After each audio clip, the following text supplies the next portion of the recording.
Ladies and gentlemen, welcome to another SHOUTCraft Clan War right here on MLG TV. My name is TotalBiscuit, and it's my pleasure to bring you Evil Geniuses taking on Team Ascension in a best-of-7 Pro League format on our unique maps. Welcome to the show, and we're going to kick it off the way that we mean to go on. We're going to have Jaedong versus Ruff in Legacy of the Void. It's going to be a lot of fun. Ruff, a very innovative player. Jaedong is Jaedong and needs no introduction. Ruff confirms ready. Let's see if Jaedong confirms ready. If he does, then we can rock and roll and get right on into it. The lineup's looking pretty good today. We can have a quick look at it while we're just waiting for the map to start up. And hang on a minute, I didn't turn off any of those win indicators. Please ignore that. None of these exist. La la la la. There we go. Problem solved. Yes, Jaedong will take on Ruff, and then the 2v2, Suppy and No Regret take on Xenocider and BioIce. Just not particularly in that order. Suppy and Xenocider, yes, take on No Regret and BioIce. We then got Suppy taking on Kamka, In Control taking on the Cool Man. We've got Xenocider right here taking on BioIce, and then Huck taking on No Regret on Orichalcum. And then, of course, the ace match, if it gets to that, will be Sun Cross. We are about ready to get started. I'm just waiting for Jaedong to confirm ready, and then we can rock and roll. Looks like a pretty good lineup. A lot of Zerg for Team Ascension. Pretty much everyone except for Ruff is a Zerg.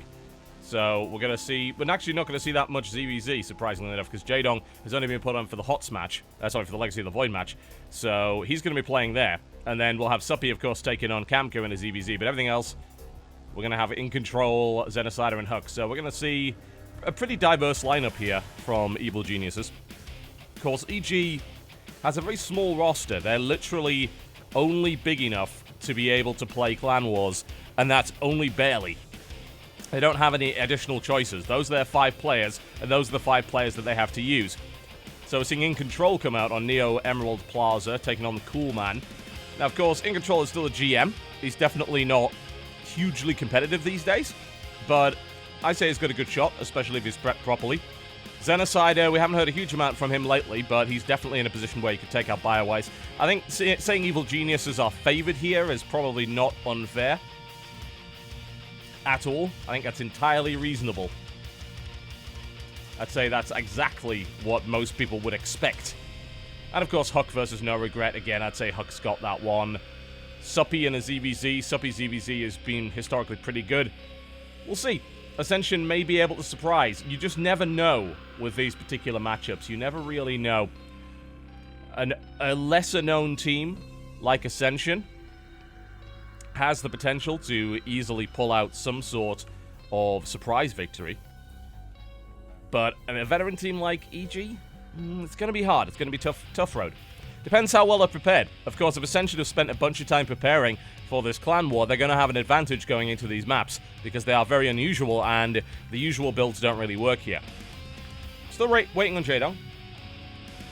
He was in the lobby and now appears to have disappeared. So I don't want to start the game until I'm absolutely certain he's ready, because that would be absolutely terrible if we started and Jaedong wasn't actually prepared to go. Man, I'm just looking at the sponsors of EG and just being completely and totally envious of it. Look at that. Look at that. It's ridiculous. So many. Ascension have a decent number, though. Got to admit. Come on, Jaedong. Where did you run off to? You see, he was here about a minute ago, and now he's vanished. So, we'll see. He should be here momentarily. In the meantime, I should remind you that tomorrow we do have another clan war. It's going to be Axiom taking on Startail. It's going to be a pretty big bash, actually. It's going to be 2 of the strongest teams going at it. And that's going to be happening at 8 p.m. Eastern. That being 5 p.m. on the Pacific West Coast. And in terms of times in Europe, it's a little bit unpleasant. You're going to be looking at 1 a.m. in the UK, 2 a.m. Central European time. But bear in mind, reruns will happen. And, of course, the VODs will be available right after that. Now, okay, I'm a little confused. Jaedong appears to have vanished, so I'm currently trying to deal with that at the moment.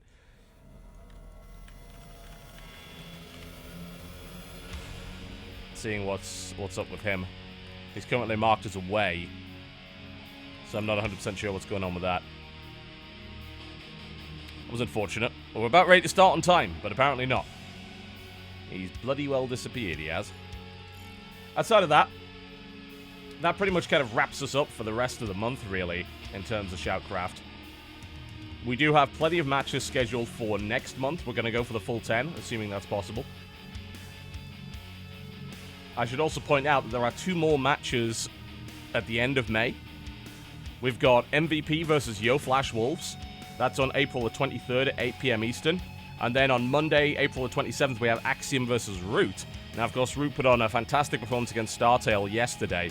That was easily one of the closest and most exciting matches we've seen. So Root is obviously going to be well prepared for that. I'm looking forward to see what they bring to the table.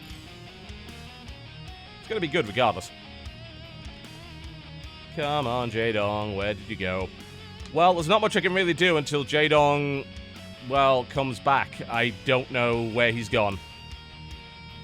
He's vanished for some reason, so... There's only so much I can do with filling time, really. It's like, well, let's list off all of the events that are happening. Okay, that's done. He's still not back. Let's have a look at the lineup. That's done. Still not back. Ugh. Come on, I'm actually kind of excited to watch Jaedong play Legacy of the Void. I don't believe I've seen him do it yet. So this is going to be an interesting match, one way or the other. And Ruff, of course, is very unusual when it comes to his builds. And I don't know what he's going to do with 12 workers initially. He's been known for going like Heavy Reaper and all sorts of things like that. We'll see if he decides to pull anything off here. Come on, Jaedong.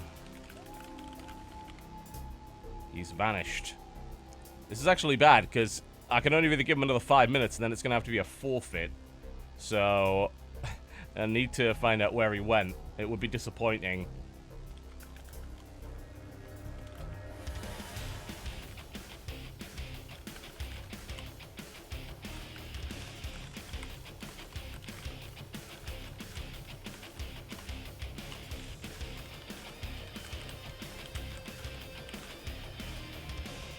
Trying to find out where he's gone. Alright, well, there's not really much I can do other than maybe put on some music while we're waiting for Jaedong here. We're going to have to give him another 5 minutes, and if he doesn't show up in 5 minutes, that actually is a forfeit. So that's the last thing that anyone wants, obviously. So we're giving him as much time as we can. We'll go to a 5-minute break while waiting for Jaedong to show back up again, and then we'll kick it off.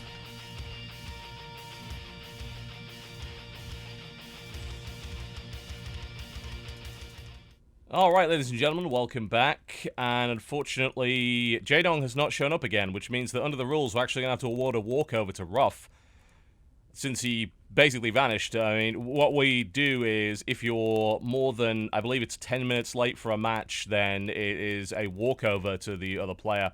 So, it's currently 2:12. 12 minutes past the hour for the match. Jaedong is online, but is coming up as away. We don't really know why that is. What we do know for sure is that it is the case. We've tried everything we can to get in touch with Jaedong. He's in the lobby. He isn't responding.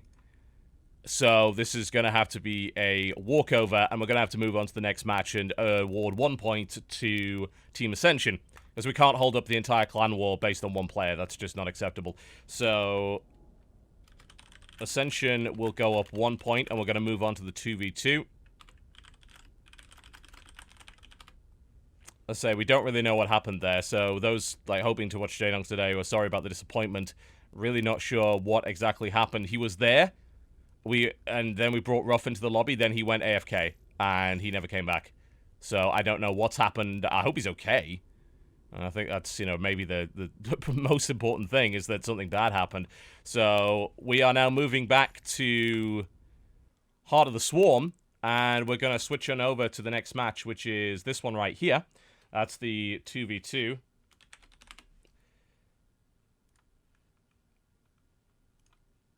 And we're just moving back to the American server right now for that. We really just don't know what happened. Like, he was there and then he wasn't. Like, if he disconnected, he would have gone off of Battle.net, so obviously if he lost his internet, we would have known, but he didn't. So he was just there. I'm really not 100% sure what to say about that. It's really kind of confusing. But I'm just moving back over to the NA hot server right now, making sure that we're using the right interface, because of course 2v2 doesn't work with Game Heart, so I'm going to have to reconfigure that, rehost the map, do everything, so you're going to have to give me a few minutes, folks. I'm very sorry about this. Again, I don't really know what has happened or why it's happened. I assume it's just something unavoidable in real life that just occurred unexpectedly. So, yeah, I asked EG. EG doesn't know what's happened to him either, so Again, I'm hoping that everything's okay and that something hasn't gone horribly wrong over there. But that's, you know, it's just the way of it.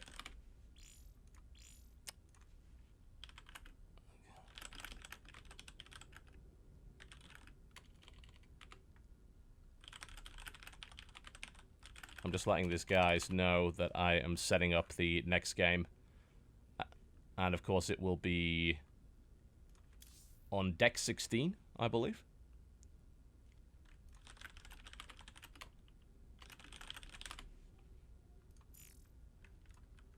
Let's see what we can do about this. Sorry, this is horribly unprofessional, I know. I'm just like going through the motions here at this point.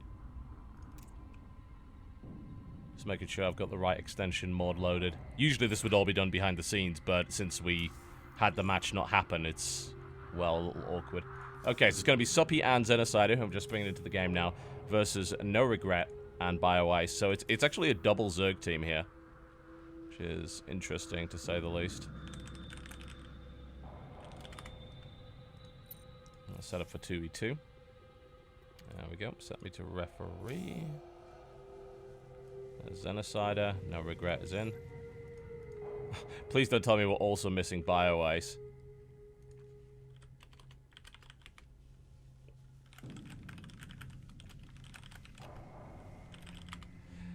Alright, BioIce isn't online yet. God damn it.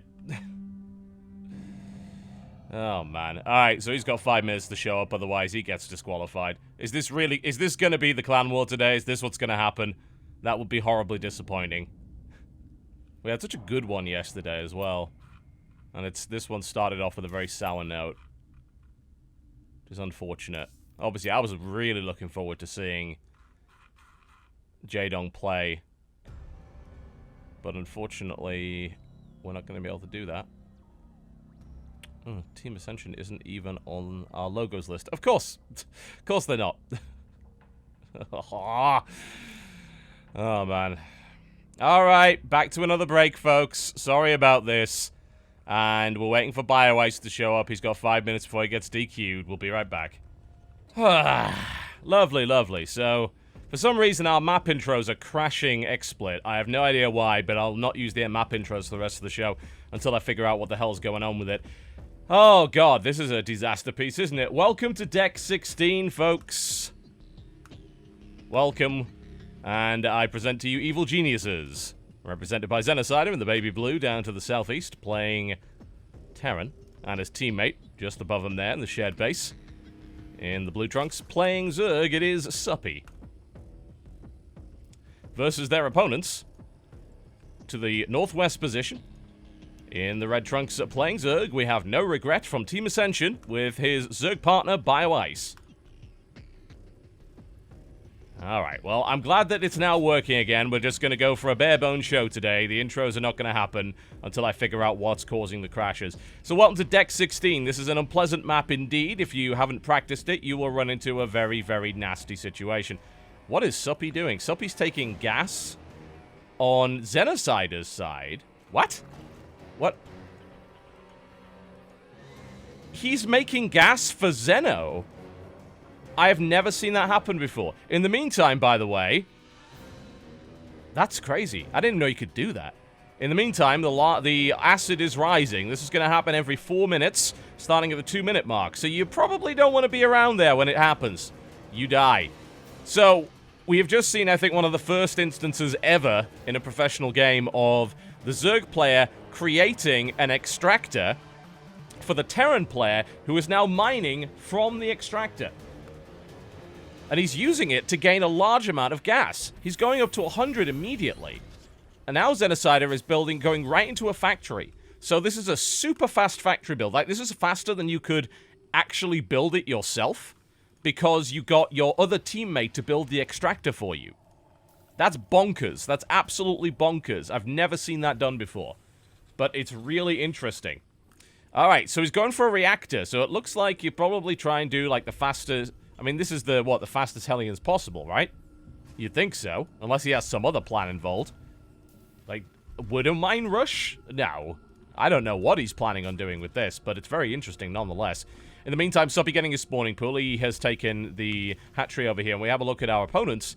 We got BioIce. In fact, we actually have both players having taken some pretty uber expanding. We've got both Zerg players going for an expansion, which makes sense when you think about it. You can't really be a Zerg player on one base for too long. So, BioIce has taken the natural out here, and then the in-base has been taken by No Regret.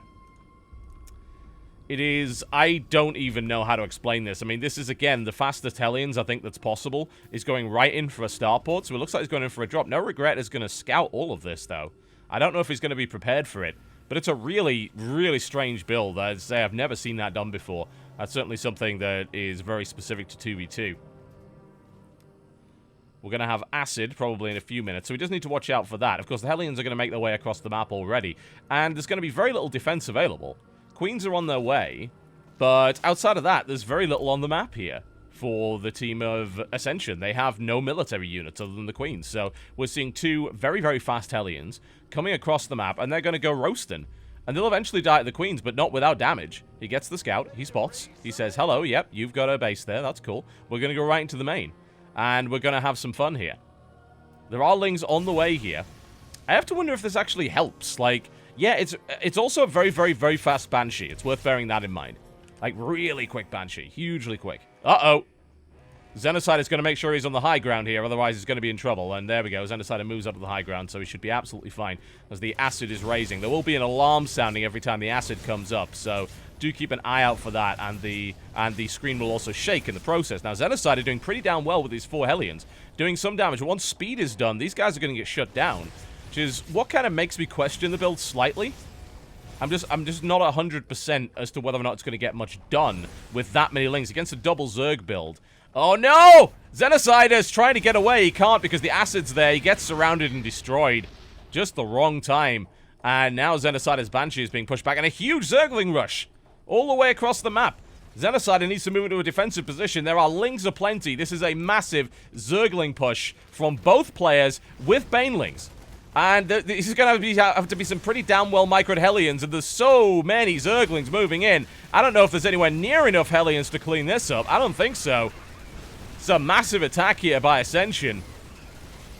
The Hellions are getting surrounded and killed, but the SCVs are coming off the line as well. So far, Xenocide is managing to hold it. We've got a couple of Banelings moving in as well. Bear in mind, there are also 2 Banshees in the air, so this can be done. Xenocide are effectively micros away, and it looks like this is going to be a hold, a good hold as well. The amount of damage done is absolutely minimal. Attempted run-by comes around the Queen here. It doesn't even look like that's going to get anything done. Suppy and Xenocide get it cleaned up. There's more Lings on the way here, but this has been shut down hard. So any doubt that I had in the early Hellions has been thrown away, because these guys did a good job. 6 kills on that, 7 kills on him. These guys were essential, and plus the SCV buffer with the Ling support, and of course the massive number of Banshees. Bear in mind, there are going to be 3 Banshees on the map very soon. Now, Xenocide did take economic damage. Don't get me wrong there. He did take a pounding, but this is a 2v2, so it's not maybe the worst thing. He's still okay. He should be alright. He'll be able to rebuild from here. He's got double Mule on the field. So he's not dead yet. That rush did some damage, but I have to wonder just if it did enough. Suppy's sitting on the highest economy of any player right now, although you should bear in mind that both No Regret and BioIce both have 2 bases, whereas Xenocide is stuck on 1. And he's not looking to expand here either, but he is going for a massive Banshee and Hellion push. So the follow-up is going to be Lings, accompanied by 10 Hellions and 3 Banshees. And let's be honest, there's really nothing on the field here for Team Ascension. They put everything they had into that attack, and it didn't kill them. The surround comes in, he gets the Spore Crawler, he's doing damage. Here come the Banshees to kill all the Banelings before they come out. This is a hugely powerful attack here by evil geniuses. And Team Ascension, having invested everything they had in a huge Zergling rush, is now in grave trouble.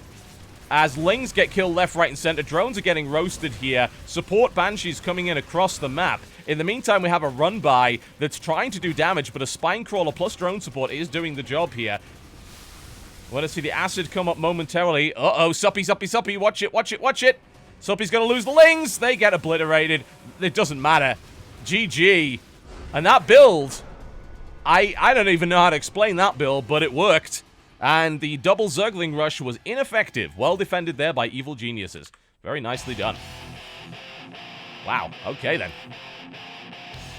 So we currently have 1 apiece on the board with a DQ for Jadong and a win for Evil Geniuses here in the 2v2. And of course the rest of the series will be standard 1v1. We're going to switch our interface back over. We'll take a short break, and when we come back, we will be bringing you the next one in the series. Don't go anywhere. Alright, ladies and gentlemen, welcome back to SHOUTCraft Clan Wars right here on MLG TV. We'll be going to our next match momentarily. Now, we have a slight problem here. So, Kamka is listed on TLPD, which is, of course, the public database for Team Liquid, as Zerg. And he was put up on the calendar and on the Team Liquid thread as Zerg. But it turns out he plays Terran, which nobody mentioned. And Suppy didn't know. So, Suppy practiced against Zerg on this map, not against Terran. So, we're in a bit of a bind here. Now, bear in mind that the races and everything are listed a week in advance on both the calendar and in the Team Liquid thread. But nobody from Ascension management contacted us to correct the problem. So now we're in a situation where Suppy has not prepared against Terran, whereas Kamka has prepared against Zerg, which gives Kamka an obvious advantage. The problem is we have no provision for this in the rules because it's such an absurd situation that, frankly, I don't even know what to do at this point.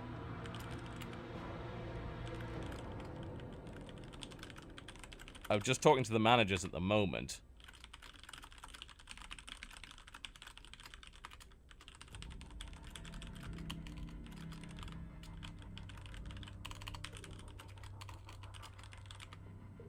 This is a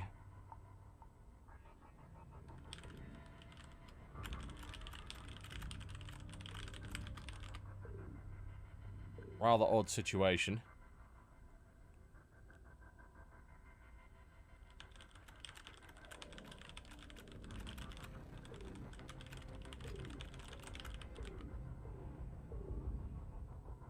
Very strange. I mean, I don't really know what to do here, because obviously Suppy is at a pretty bad disadvantage going into this map, having not prepared against Terran.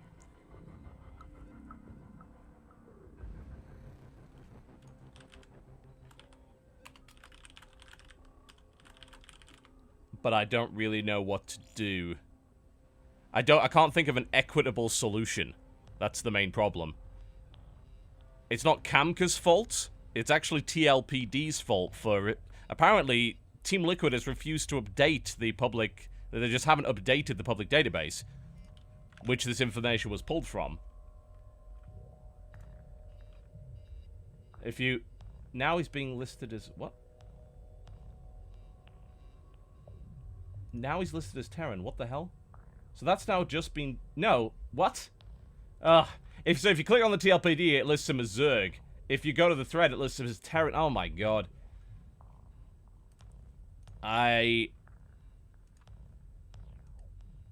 Yeah, I don't know what to do here. I think I'm going to have to just ask them to play the match out.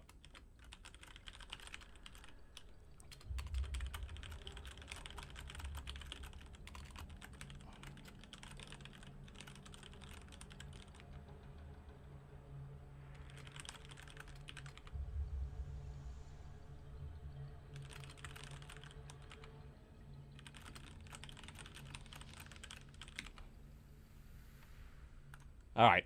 Okay, it looks like we're going to be going into that momentarily. So Suppy's ready to go, Kamka's ready to go, and we're going to move into Engines of War. This has been a comedy of errors tonight, I gotta say. So Kamka will be playing Terran, in fact. Regardless of the fact that Team Liquid's public database says he is Zerg, and he has been listed as Zerg for a week now in the thread and on the calendar. Everyone neglected to tell me. Yeah. Yeah, this actually really sucks for Suppy. It really does, because this is a very specific map. This is the kind of map where you probably need to think about your builds very carefully. So, putting Suppy in this situation really sucks. But the show must go on, as you're probably well aware. So, we're just going to have to do what we can do here. So, to the southwest position in the red trunks playing Zerg, we have E.G. Suppy. Versus his opponent to the northeast position in the blue trunks playing Terran. It is Team Ascension's Kamka. So, Suppy has agreed to play. We don't have any provisions in the rules for this situation, although apparently we're going to have to get some. It's not something that we ever anticipated happening, for obvious reasons, because the Team Liquid database is usually right, and it's what we've used for the Clan Wars for a year now, and we've never had a problem with it, so, it's a tough one. Alright, well, Kamka's going to move out. Looks like he's going to try and take control of the cannon. If he gets it before the Overlord gets there, then that Overlord's going to die if it moves within range. Although it is possible the Overlord might be able to neutralize the cannon. Bear in mind the cannon does 150 damage. Overlords have 200 HP. If Kamka actually grabs it, which he's currently not doing, and Suppy is able to take a hit and then move in to neutralize, then he should be absolutely fine. Now it looks like Kamka's going to take control. Now, uh-oh, he's going to lose it now.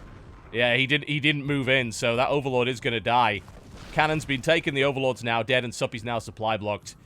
And Kamka immediately starts a proxy barracks off the back of this. This is really bad for Suppy, actually. I'm very surprised Suppy didn't move out and attempt to drone scout the cannon. It looks like Suppy might be rattled as a result of prepping for basically the wrong thing, and I don't really blame him. So Suppy's supply block is really bad now. He's lost his Overlord. There's a second barracks going down here. I mean, Suppy has no buildings, basically. He's building a hatchery now, which is exactly the wrong thing to do. I'm actually surprised he did that after seeing the SCV. I mean, these are very late proxy barracks. They're later than usual. But, I mean, I say from this position, Suppy's probably dead. I don't see a way around this. Like, the cannon's been taken, and there's no way for him to get to the barracks without being shot to pieces. So I think that he's going to die here. With the very late spawning pool, he's not going to have any defense. He's not going to have a spine crawler. He's not going to have a queen. And there's a bunker coming up immediately. So, and any attempt to fight around this bunker, by the way, is potentially going to attract the ire of the cannon. So this is the sort of build that Kamka has prepared here, and he's done a great job of executing it. The problem is that Suppy's had no opportunity to practice against anything like this. So I have a feeling this is going to be a pretty short GG here. There's not really much that Suppy can do. That bunker is now complete. Suppy, and there's a second bunker going down. Now, the cannon will hit around here, but it shouldn't hit this bunker. So, yeah, he could push that back, but this is a really bad position for Suppy now. Really bad. Potentially, Suppy could try and flank around and then move his Overlord over the cannon, which would neutralize it. But it's going to take a while for his Overlords to get there. Spinecrawler is coming up. This is a one-base play, bear that in mind. So, Suppy losing this base is not the worst thing to ever happen, but it's pretty damn bad. He invested a lot of money in it, and he's not going to be able to get it up. There's now 3 bunkers coming up here for Kamka. Suppy building a bunch of Lings, but, I mean, how do you even deal with this? Lings is the right call because the cannon, it looks like the cannon actually has a huge splash. It really doesn't. It's got a very, very small, weak splash. So building a lot of small units is the best way to deal with the cannon instead of building tougher units like roaches, which would be eviscerated very quickly. But this is, I mean, this is a boxer-level bunker rush here. There's like 4 of them. This hatchery dies. There's not even a question about that. Suppy's going to build the Spinecrawler near the ramp, and he's going to go 1 base lair. I can't imagine what he's going to do on that. Maybe... No, he can't go muted. There's too many Marines. I don't know what you do in this situation. I really don't. Like, this is completely unusual, as you might imagine. Suppy moving around the sides of the map here.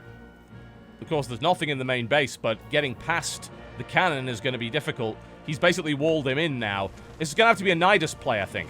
I think what we're going to see from Suppy is probably 1 base Nidus, which will work, I think. So bear in mind, he's taken out that expansion. All of his Marines are here. His barracks are here. If he is able to get Overlords in position for a Nidus Swarm, and now Kamka's actually sending Marines back, I think realizing the only way he can lose this is a... What? What is this? This is an infestation pit. Suppy is going in... Is he can't be going Infestor. Infestor would be ridiculous. He's got to be going Swarm Host. Is this 1 base Swarm Host? I have never seen 1 base Swarm Host before. But apparently we might be seeing it. And maybe that'll work here. Maybe. I don't think he's got the money to really build many Swarm Hosts, though. He'll get a couple out. And yeah, he can use them to break the bunkers. Bear that in mind. I'm not convinced that this is going to work. But what other choice does he have? No, he is actually going Infestor. What is he doing? I don't understand what this is. This is a crazy build. And obviously he's been put in a really difficult position here. He's got the Spine Crawlers in position now. And he's got double Spine, which is enough DPS to bring down this bunker. But he is going Pathogen Glands. I thought he was going one base Swarm Host. He's going one base Infester for some reason. Against unstimmed Marines, this could be quite good, I guess. He's now cancelled. I believe he just did... What did he do that for? I really don't know. He just cancelled now. He's getting an Infester. The Marines are out on the way. He kind of unburrowed there, which was a little bit unfortunate. He's spreading creep in the natural to make sure that his opponent can't build there. There's Marines now moving in.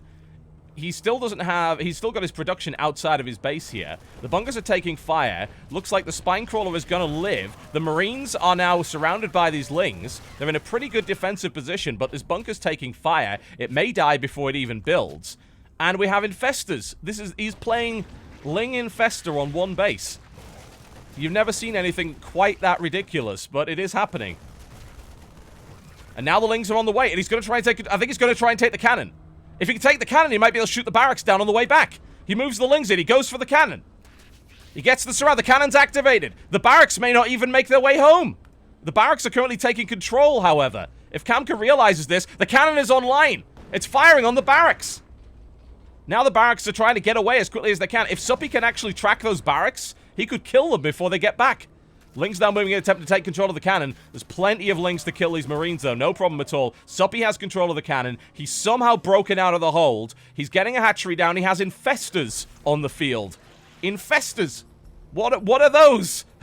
Well, the Lings aren't going to be able to do much here, but if he could... Oh, man, if he could find those barracks, he could have shot them down, but unfortunately that didn't happen. But he takes control of the cannon. He's back in this game. Somehow he is back in the game. Suppy played that out really, really well. And he's now building more Infestors. And he's going against unstimmed Marines. Infestors are incredibly effective in that situation. Usually you don't go Infested so early on because your opponent doesn't have a very big army. So it's harder to fungal large numbers of them. But if he moves out with unstimmed slow Marines, Infestors might be the answer here. I mean, I'm just speculating at this point because, frankly, no game ever goes this way. So this is complete speculation by me. But, I mean, really... We've got Cloaked Banshee on the way here for Kamka, which is very, very strange indeed. More Infestors on the way here for Suppy. There's no way Kamka could possibly be expecting Infestors. The cannon fires. It's like, nope, you're not getting out of there. Suppy positions... There's another Hellion gun. Suppy now positions his Overlord to make sure that any attempt to move out is going to be attacked by the cannon.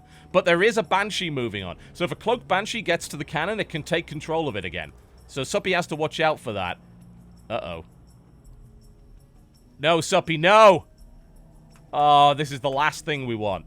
Of course, we'll try and resume from replay in this situation.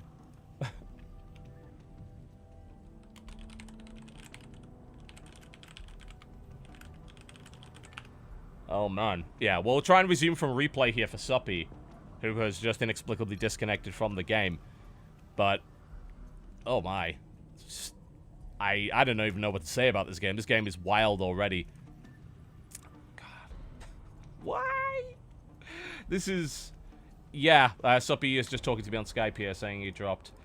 We will resume from replay. Okay, so we're going to set up a resume from replay here, because it looks like Suppy's going to drop. Crash was at 11:18, so... We're going to drop him, and we're going to set up a resume from replay. Alright. Well... This series is going incredibly well, isn't it? Good lord. Alright, I've actually never done a resume from a replay. So I'm going to have to make sure I do this properly. Last thing I want to do is screw this up. Okay, Engines of War. Recover game, I believe, is the right button for this. So we're going to recover the game.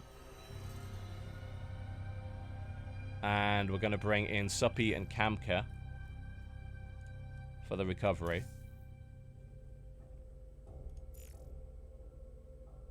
I believe this is the right way to do it.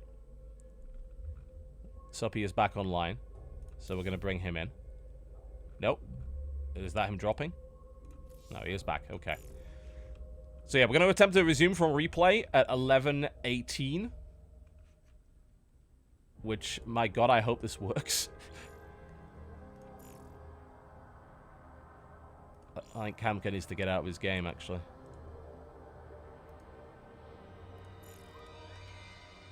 Come on, Kamka. Let's just remove him and re-invite.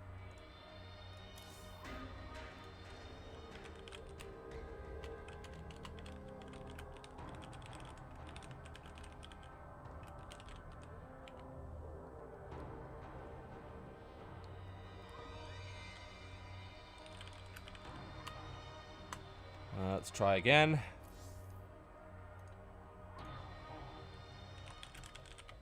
Oh, man. This has been just the scrappiest clan war up to this point. Everything that can go wrong will go wrong. Okay, recovering game from 11:18. At least I hope that's what's going to happen.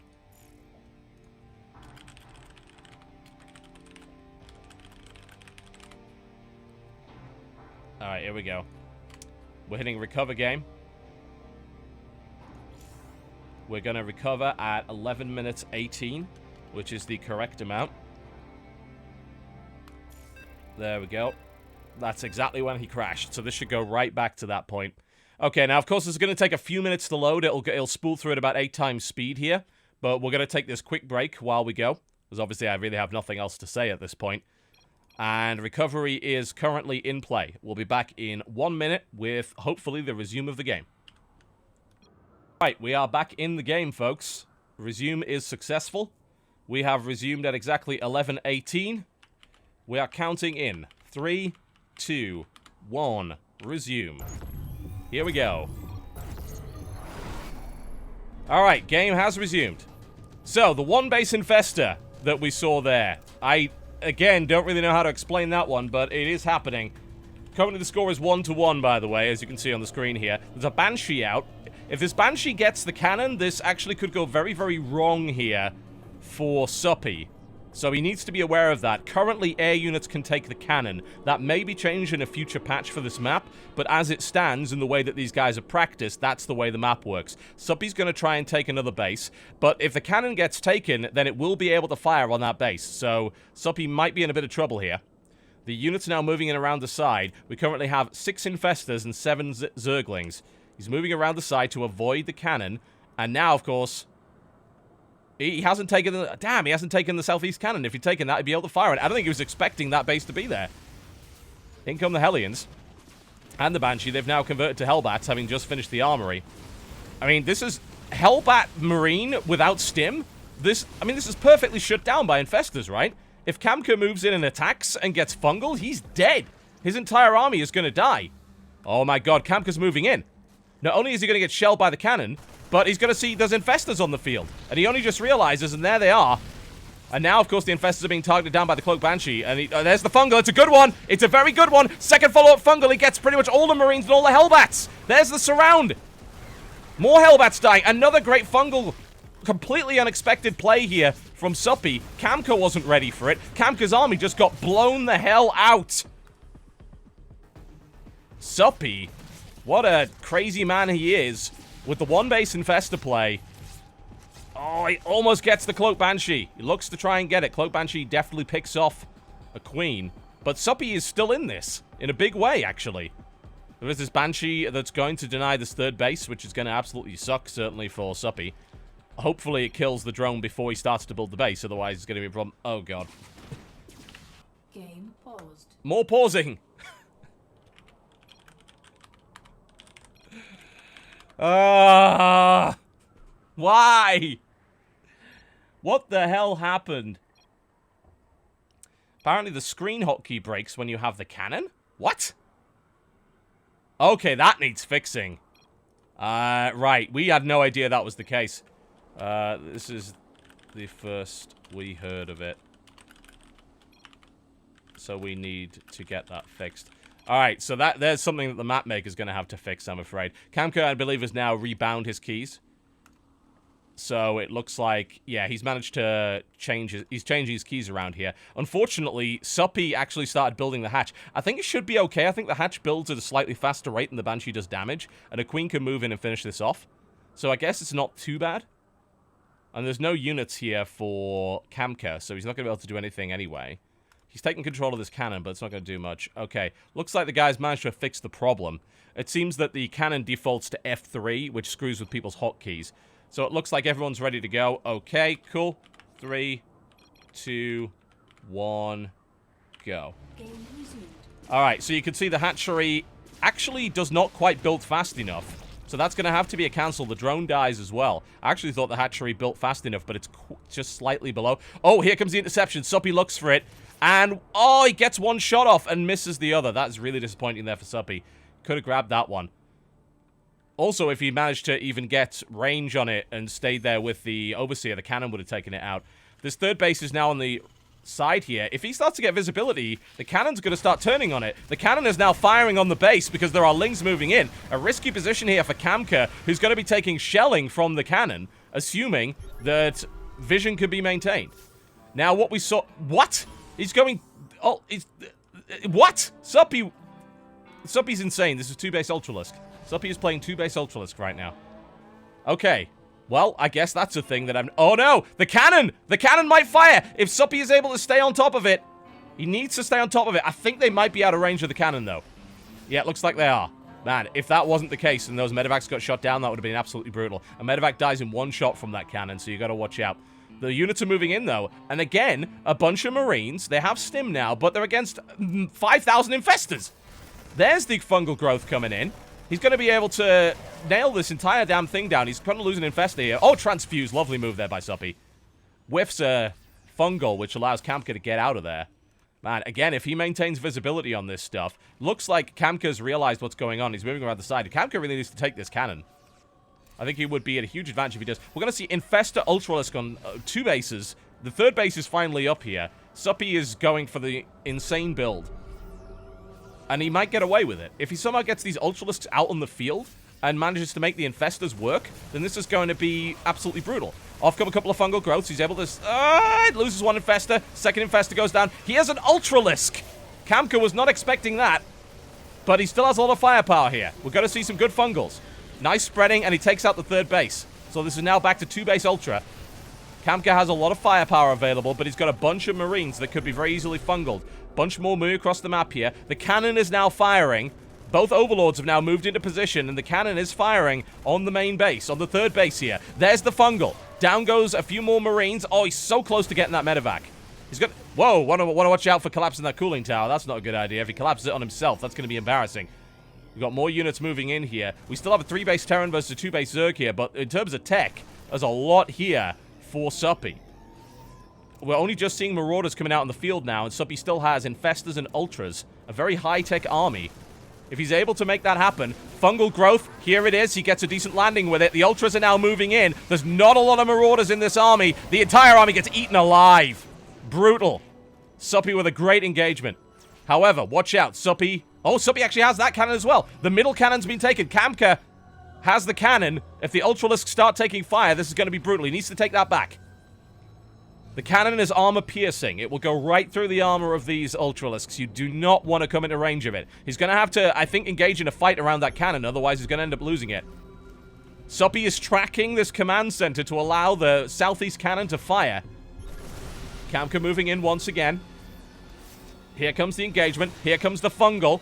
Good fungal to start with. Not bad. If he gets a second follow-up, he kills a bunch of Marines. Weakens a bunch of Marauders. The cannon has now been made neutral. Now it's gone back to the blue. You'll see that we've got a neutral cannon up to the northwest here that's being neutralized. Now it's in favor of the Terran player again. Here comes the engagement. Here comes the fight. We need to see some good fungals again. Coming in here from Suppy. He whiffs one.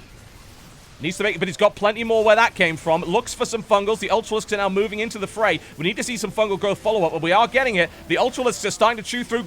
Great double transfuse, triple transfuse. Suppy obliterates the army again. Great moves here from Suppy. He is taking fire, however. Needs to watch out for that cannon. Cannon is now neutralized. Man, if he'd only grabbed those medevacs on the way out with the fungals, that would have been fantastic. We got multiple Widow Mines down the bottom here, but Suppy's managed to get a base up to the west. This game has turned into the wildest, craziest thing. A couple of Overlords killed off. They were used to get vision. What I'd love to see Suppy do is get Burrow. What we saw the last time Engines of War was played is that Burrow is actually a key way to do things. You can borrow Lings, which will give you the visibility you need to fire the cannons. Huge Doom Drop coming in here from Kamka. Very risky against an Infestor Heavy Force. Suppy moves across the map, takes control of the Draken Cannon. If he can get some visibility on those medevacs, they're going to go pop, pop, pop. However, he's currently out of range. At least I think he's currently out of range. Yep, the cannon is currently not active. Oh, man, if Suppy had control of this cannon, this would be absolutely huge. But he doesn't. He doesn't know about these medevacs moving around the side here. In the meantime, big drop. Going right into the main base. Off go the Widow Mines. He's going into the main. There's an Ultralisk about to pop out. Ling's on the way out as well. This Ultralisk could fight here, but it would be killed. There's a lot of Marauders in that drop. And in the meantime, the third base is under threat as well. Suppy is going to have to react to one of these damn things. Heavy tech going down. Ultralisk Den is dead. Great fungals. Excellent fungals here by Suppy. Should be able to crush this entire thing. But in the meantime, he's losing the third base. Oh, can he make it happen? He's got a few lings moving in. The Spine Crawler is doing great work here. Should be able to save it. Another Ultralisk pops out. The entire army is now dead. Suppy kills both. He loses tech, but he kills both armies. Absolutely crucial moves here by Suppy. Kamka trying to do his best to make this happen. More fungal. Can he land the fungal on the way out? No. Doesn't look like it. But the cannon might fire. Nope. It doesn't have the range. Okay. Actually, if he moves across here, this is suicide. This is suicide. The cannon's going to fire. Actually, he's focusing the cannon on something else. If he focused the cannon on these dropships, they would die immediately. But Suppy's actually focusing the cannon on this base and has managed to destroy it. An attempt to break this base has not worked. This base is now getting obliterated by the Draken Cannon. In the meantime, lovely moves here. Puts down a little bit of creep to block the third base. Suppy is on fire right now. He is playing the game of his life. This is a crazy game. Consider how this started. Suppy lost his first Overlord, got supply blocked on 15, and got quad bunker 2 proxy racks rushed. And now he is in this position. Uh-oh. Cannon's being taken. Cannon is now going to turn on this Overlord, which is going to die pretty much immediately. Down goes the Overlord. Needs to watch out. Suppy's base is in range here, so Suppy is going to have to take that cannon back. Again, though, he doesn't... Kamka doesn't leave a... that's really surprising. Kamka could have really used that cannon, but he didn't leave a unit on it, which means it's gone neutral again.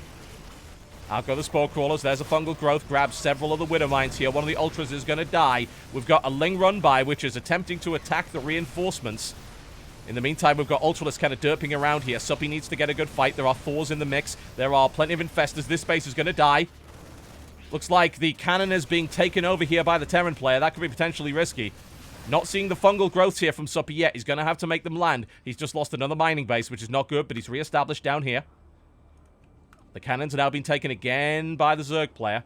And that means the cannon is going to be able to fire on something, certainly. Probably reinforcements as they move across the map. More Lings moving in, trying to get us around on these Marauders. He grabs one, looks to try and take out a second. The more Marauders he can kill, the better.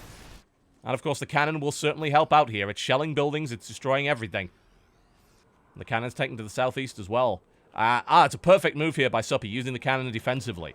Should be able to take out anything that comes in this general direction. It's like having a planetary fortress for the Zerg player.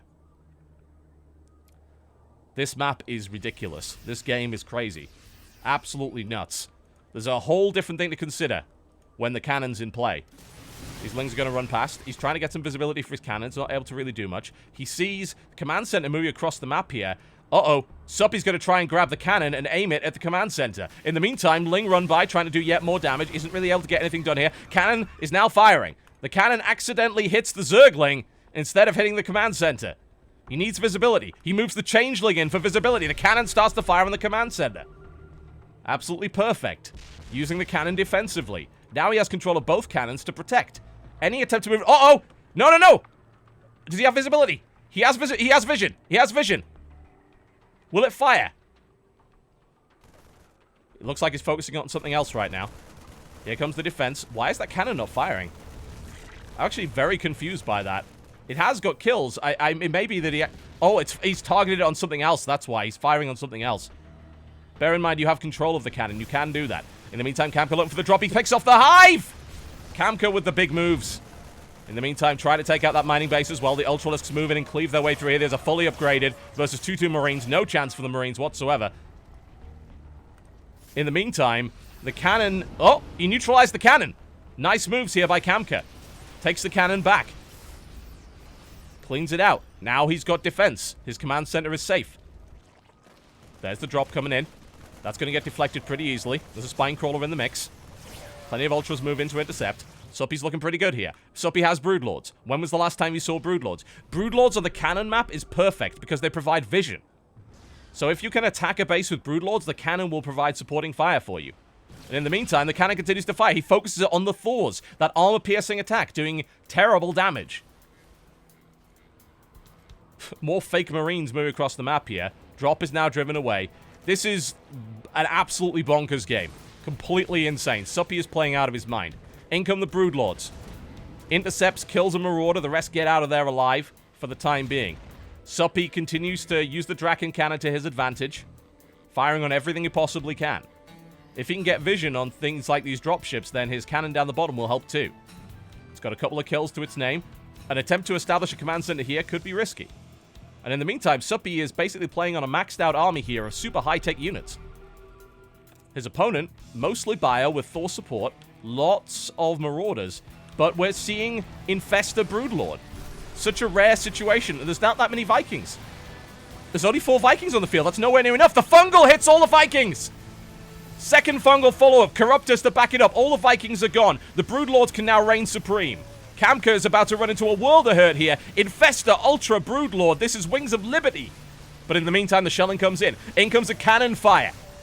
From the side. Both cannons now supporting.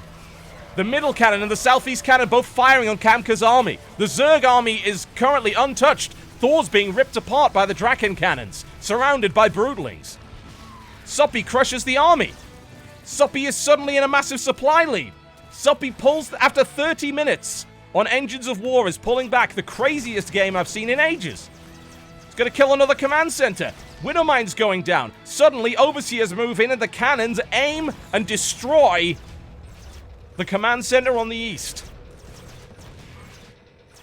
Ultralisks now making their way through. Broodlords morphing in. Not enough Vikings to make this happen. Corruptors in the air to make sure the Vikings can't touch it. And too many Overseers. Draken cannons firing on the production of Kamka. What we are seeing here is an incredible comeback from Suppy. An absolutely fantastic example of adapting on the fly to a situation he was not prepared for. And now Suppy is raging across the map with 7 Ultras, 8 Infestors, and 6 Broodlords. When was the last time you saw that happen? But that's what we're seeing right now. Marauder's now moving in. He's bringing in the Broodlords. Have a great Fungal.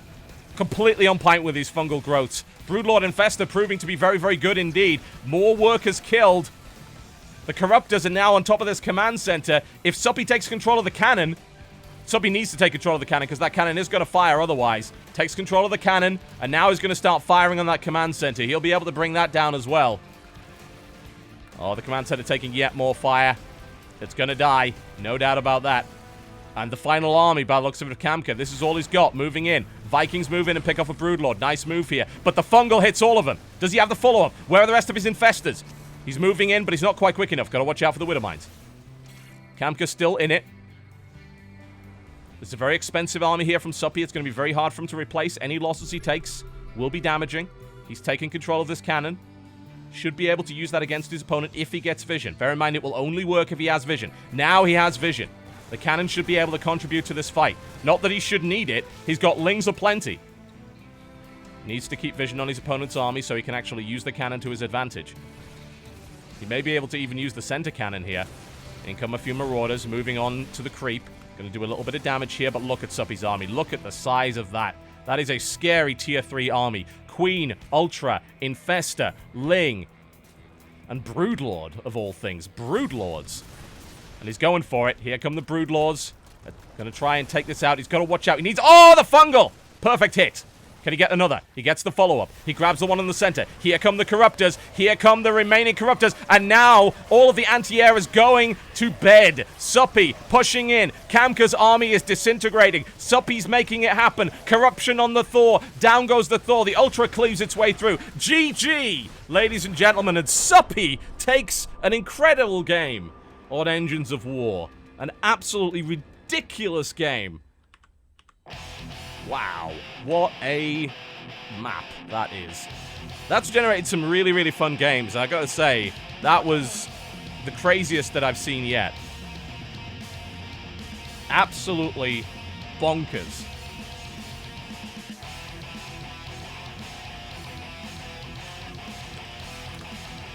I don't know what to say about that. That might be the greatest game of StarCraft I've watched in a long damn time. Absolutely bonkers. That's not on 1 base Infesta. 1 base Infesta, 2 base Ultralisk, into what appeared to be 3 base Ultra Broodlord. I don't even know. Suppy is a genius. He's a mad genius. And EG puts one on the board. After an incredible fight. Alright. Well, I don't know if the rest of the matches can kind of live up to that, but they'll bloody well have to try. In Control is up next. He's going to be playing on Neo Emerald Plaza versus the Cool Man. It's going to be a Protoss versus Zerg after the break. And I need a minute. Here we go, folks. Welcome to Neo Emerald Plaza. We're not running the intros today because apparently they're breaking XSplit, so I'm going to have to fix that. To the northeast position, in the yellow trunks, playing Terran. He's looking quite stylish. He is Team Ascension's the Cool Man. Versus his opponent to the southwest position, in the style and pink trunks, playing Protoss. Evil Geniuses in Control. Well, I mean, Neo Emerald Plaza is not exactly the crazy map that we saw from Engines of War. Engines of War is bonkers and results in some crazy, insane games. But as it stands, this is a pretty standard map. Nothing really too surprising. We've got some rock paths that are kind of blocked off in the center here. We've got a pretty standard natural. And we actually have a double entrance natural, potentially, if you break down these rocks here. So you do have to kind of watch out for that. So there is something to bear in mind there. And you also have a ramp down to the natural as opposed to up, which means that the potential siege tactics can work quite well here. It's a nice map. It's a really pretty map, actually. Very nicely put together. So we'll see how this goes. I don't know what to expect. Everything that we've seen so far in this clan war has been completely out of the ordinary. We're going to see a spawning pool here on 15 supply for the Cool Man before it decides to expand. It's not a big map, so, and especially against a player like In Control, who is actually known for, say, 2-base plays, you probably want to get that spawning pool up pretty early, but he's actually going to go for a Nexus first here, which turns out to be a pretty good move. Like, spawning pool on 15 versus Nexus first, the Nexus first will be okay. So, it should be fine. If it was any earlier pool than that, then he would have been in trouble. But I don't think that's going to be a problem. Because Cool Man's going to expand after this, and he's just going to probably then go into his extractor. I don't know, he might decide to go gasless, in which case the In Control is even safer. So we will see. It's very hard to know what In Control is going to do here, of course, because we don't really see him playing competitive play all that often. Man, that's a nice little area. Look at that. Look at that. Someone put some real effort into making that. These some shiny flowers up there on the pillar. So Cool Man's going to scout. He's going to say, oh, damn, Nexus first. Oh, well. And that's really kind of what you say in that situation. Maybe you try and take a third base, but you pretty much say, oh, well, he got away with it. Sucks to be me. Let's get on with it. Of course, by the time anything goes across to attack that, there's going to be a Mothership core out, there's going to be a Zealot. It's a non-issue. That Nexus is going up pretty safely, without any problems whatsoever. So, In Control looking good, at least for the time being. And the Cool Man has taken another hatchery. He's taken it just the front here. Decent enough position. It's actually quite a short rush distance from the natural to the third here, which is pretty good. Of course, bear in mind that it looks very, very close to the main, but you've got all of this impassable terrain, so that's not really going to work out too well. But so far, things are looking fairly passive for the most part. Ling's going to make their way into the base, but Mothership Core is going to be out pretty soon. We might see maybe a probe go down at most. I like how In Control is resisting building a Zealot. He's saying, you know what, I don't need a Zealot here. I'm going to rely on my Mothership Core. It's enough. I can just drive these Lings away. There's no point overcommitting. I'm just going to build a Sentry instead. That's a good move there by In Control. So out comes his hot pink blinding Mothership Core, which is going to be driving away the heretics from his base. So he's looking in a good position right now going forward. And, of course, the third base on the way up for the Cool Man. No attempt to cannon rush here from In Control. Of course, he is kind of known for his cannon rushing. He has been known to do that from time to time. The Queen is on the way, and linking up the creep here is actually very, very easy, which is going to be fantastic for the Cool Man. It's actually a really lovely third position for the most part. Yeah, it's a bit exposed, and there's a couple of ways in, but it's so close to the third base in terms of the creep that you can bring reinforcements there very easily. So linking up your 3 bases as a Zerg player on this map is actually pretty easy. Okay, gateway wall off here from In Control, so it's going up to 4 gates. I like that. It's pretty good. He's going to wall off this area right here to make sure that nothing dashes through. And yes, there are attack paths that way. So I like to see that wall off there. That's good. And of course, the rest of it is sort of deflected by these rocks. So he may decide to go through the rocks himself. Or of course, he might warp in on the other side. He has got a probe out. And, uh-oh, Cool Man just spotted it. That's unfortunate. That's going to kind of suck for In Control there. He was looking to try and get a pylon down. And that's now, unfortunately, not going to happen. So he's going to have to just go home with his tail between his legs for the time being. In the meantime, we've got a Stargate coming behind this, so we might see 4-gate kind of Void Raid pressure. Doesn't really make much sense to go for Oracle in this position. But I wouldn't be too surprised to see a use of a Void Ray. That would probably work pretty well. Pretty sentry heavy here. Down goes the lane. Nice pick off. And, of course, In Control remains without... let's see. Did they... Nope, Coolman didn't see it. Only just slightly out of range here. Could have potentially seen that. That would have been a big deal, but didn't happen. So that Stargate could be potentially useful. In the meantime, Coolman going for the Roach Warren and upgrading to Lair. Very, very passive game from these players up to this point. Not really unexpected. And a Forge and a Robo Facility. What on earth is In Control up to? We could see a Soul Train, but it looks like In Control wants to push out right now. He might try and open up this attack path. But if you got 2 Immortals out, you've got to like kind of wonder why he built a Stargate in this position if he was going for something like that. So I don't know whether or not he's going to attempt it. It seems unlikely. Got more Lings on the way and Roach Warren out as well. He's actually going to Phoenix. Okay, so maybe this is just to clean out Overlords around the map. I'd like to see a Void Ray. I think that would have worked pretty well, especially against Roaches. It would have been lovely to get a Void Ray out. Sentry's going to kill that again before the Stargate gets spotted, so that's good. And he actually sees the Robo Facility, but nothing else. Observer on the way out here. Lings trying to make their way through. In Control actually warning off with a probe, which is a little bit unusual, but he does have a photon cannon on the way, so nothing to really worry too much about there. There's the Mothership Core, just keeping an eye on things. And you can make your way around this map. It is possible. You can actually go all the way around here. And the Coolman is going to attempt to do exactly the same thing with a huge number of Zerglings. Now, there are only 6 sentries in the Zealot, so potentially, if the Coolman gets a good surround here, this could be absolutely devastating for In Control. He's got to be ready for this. And the Mothership Core doesn't see it, so this is going to be a bit of a surprise. Uh-oh, if he gets surrounded here, he's going to have to bring the force fields into play, and those are excellent force fields. They don't get much better than that. Absolutely ideal. And he's got enough energy, I think, to do that again. But there's no way that the Coolman's going to allow it to happen. Phoenixes are now out, so they're going to be picking off some Overlords here and there. And the Robo Bay gets scouted as well. So it's like, what can you build on 2 bases? Apparently the answer is whatever you like. Uh-oh. Link's now moving the way around. The Sentry's used some energy on some hallucinations there. Oh! Gets a few of them. Zealots get some nice slashes in. This is looking pretty good. I mean, In Control has lost nothing, basically, at this point. He's lost, like, a Zealot and a Probe. So this has been fantastic defense here by In Control up to this point. He's going to lose a few units. A few probes in the main base here. So this is a little bit annoying, but he's now warped in some Stalkers to clean these out. So far, this has been impeccable defense, but there's still a lot of Lings coming in his general direction. The thing is, there's a Colossus on the way. So I don't know if this Ling-heavy approach is really going to work. We're going to see Roach speed moving out here. We're going for 2 more hatcheries. Looks like Coolman's going for a macro hatch. And what looks like it could be a massive Roach push. But with Colossus on the way, and potential for Immortals as well, I don't know. Especially with the Sentries in play. Ling's now moving in again.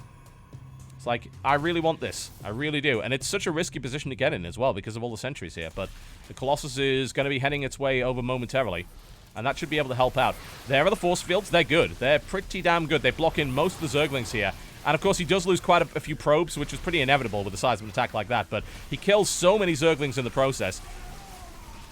Does he have enough Stalkers to deal with this many Roaches, though? He's taking some damage, but here comes the Colossus. That's the cleanup crew right here. Here comes the Cavalry through the Protoss, and In Control holds the base. But more Roaches are on the way. This pressure is going to continue. Photon Cannon is up. Where's that Photon Overcharge? He's going to need that right now. Nice little lift up, actually. He's going to be able to pick off some Roaches on the way out, which is pretty good. So, again, so far, In Control's defense has been really good. He's been losing so few units. Look at the efficiency versus his opponent here. 91 units lost versus 23. That said, we are looking at a 4-base Zerg with a macro hatchery. So, you do want to watch out for that. Coolman is attempting to open up a few additional attack paths. And he might go knocking on the door here. Oh, no! Colossus! Ah! He's trying to get away! And he does get away. Nice move. I mean, I don't know if I'd call that bait, considering he just lost some sentries in the process. I don't think that was bait. He just kind of wandered out there. More Roaches sort of marauding across the area right now. Photon Overcharge is still in play, and he's got enough energy for another one. He's got another Colossus out on the way, but bear in mind, I think he's got Extended Thermal Lance now, right? Yeah, he does have Extended Thermal Lance, but it's only 1 Colossus versus a huge number of Roaches. If they dive on that Colossus, that is going to be a bad situation to be in. And, of course, the sentries are going to be taking the brunt of the punishment here. But he drives it away once again. Photon Overcharge helping out a lot here. Coolman is driven back. But the Coolman has a huge amount of supply on his opponent. And there are some... Oh, we're seeing some Mutalisks coming in. Now, of course, In Control's Phoenix count is going to help here.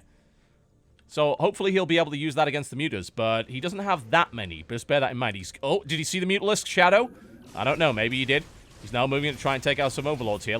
Oh, now he sees the Mutas. Now he knows he needs to bring his Phoenixes back immediately. Because they're going to have to defend against these Mutalisks.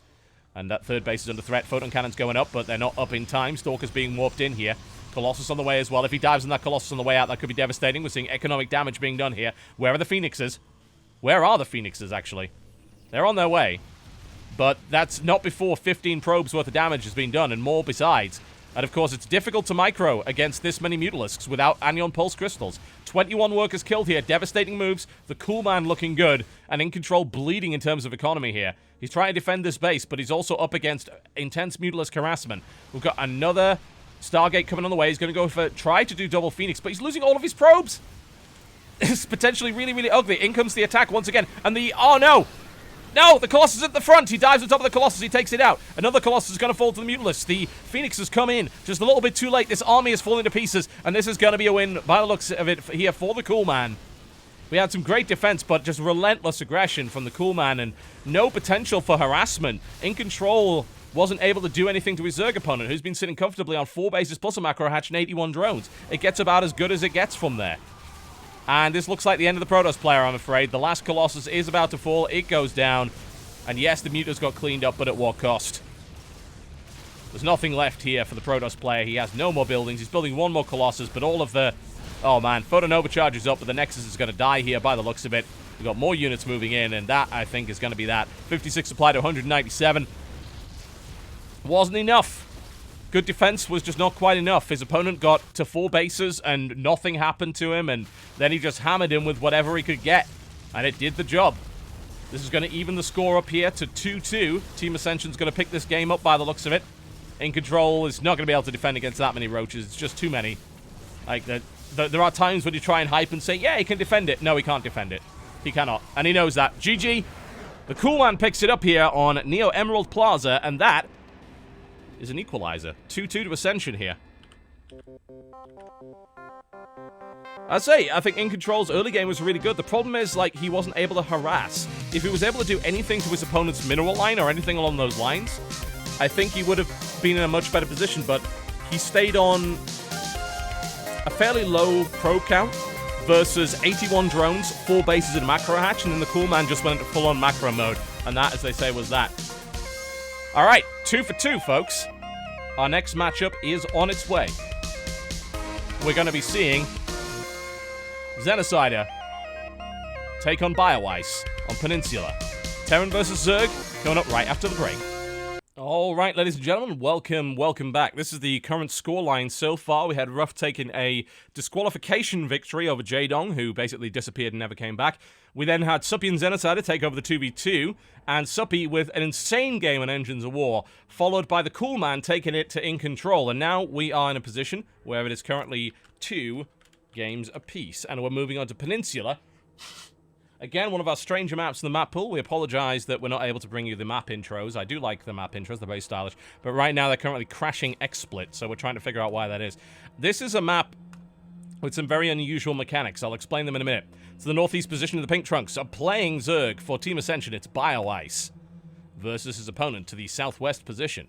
In the Red Trunks playing Terran, Evil Genius's Xenocider. Haven't heard too much from Zeno lately. He did really, really well in previous Clan Wars. He was actually, I think, the top scorer in Clan Wars, picking up 5 matches. 5. Crazy. He's very, very good at what he does. Very good indeed. Xenocider moving out. And Xenocider... Uh-oh, what is he doing? Xenocider is doing some shenanigans. So he's currently moving across the map. Now, what you might notice is that right here, we've got ourselves what should be an egg. Currently, it's bugged out. You got an egg. Now, these walls, these mineral walls, have to be mined out to access the map. However, what you can do, as you've just seen, is you can mineral walk SCVs through the egg. So Xenocider is going for a Turax, proxy Turax on one base, and it works much better on one base. You can get it down much faster. As you can see, this is an 11-11. You can get it down super quick. Why? Because gold mineral patches. Every single one of the bases... Uh-oh, and this is going to get scouted, actually. Every single one of the bases has a gold mineral patch. 3 of them, in fact. So all the timings are completely messed up on this map. Your standard timings don't work, because everyone is earning more money. Now, BioIce has a very late spawning pool here, and the barracks are already on the way. So we've got double proxy racks, And it looks like we're going to get a bunker down here pretty much uncontested. There's no way you're going to be able to stop the bunker from going up. So Xenocide is in a great position to try and cancel this. Bear in mind, of course, though, yeah, it looks good. If you can cancel his base, it's fantastic. But that doesn't mean it's the end of the game. As we saw with Suppy, Suppy was actually able to take that back. But this is a really, really good 2-barracks rush here from Xenocide. It should be very, very effective. He's bringing in additional SCVs from across the map. Oh, but what's this? BioIce has proxied a hatchery in his opponent's main! And Xenocide has no idea! Oh my, he snuck it through. And it's going to take Xenocider a while to really move up here, because obviously it's very risky once the Queen comes up, once the Spineclaw comes up. But this is going to be Proxy Roach! If Xenocider doesn't realize this, and he may never realize this. Oh, he's floating back. Xenocider's on the way back, but those barracks are so slow. Will the hatchery be scouted? He's got to put it there! He's not going to see this! This is insane. Alright, so the base is cancelled, but BioIce managed to get a proxy. Will it get scouted? Will it get scouted? No! No! He doesn't see it! He doesn't see it! Oh, this is disastrous, potentially, for Xenocider. He has no idea that there's a proxy hatch in his base. The counterplay. He did get across the map. He misses it again! Second SCV doesn't see it. He's gonna make it! It's gonna happen! The barracks is on the way, but it's not gonna get there in time! By the time the barracks lands, the hatchery is gonna be building roaches! Oh, Xenocide is gonna see the creep, but I think it's gonna matter. Barracks giving him a little bit of visibility. He's gonna say, uh-oh. I think he might realize. He's gonna say, hang on a minute, there's a roach war in there. What's going on? He sees the creep! He knows it's there, but this roach is already building! Once the lava spawns, once a queen comes up, once a spinecrawler is put down, Xenocider has no units! They're the other side of the map! They're all in this bunker! Proxy hatchery, BioIce gets a roach out!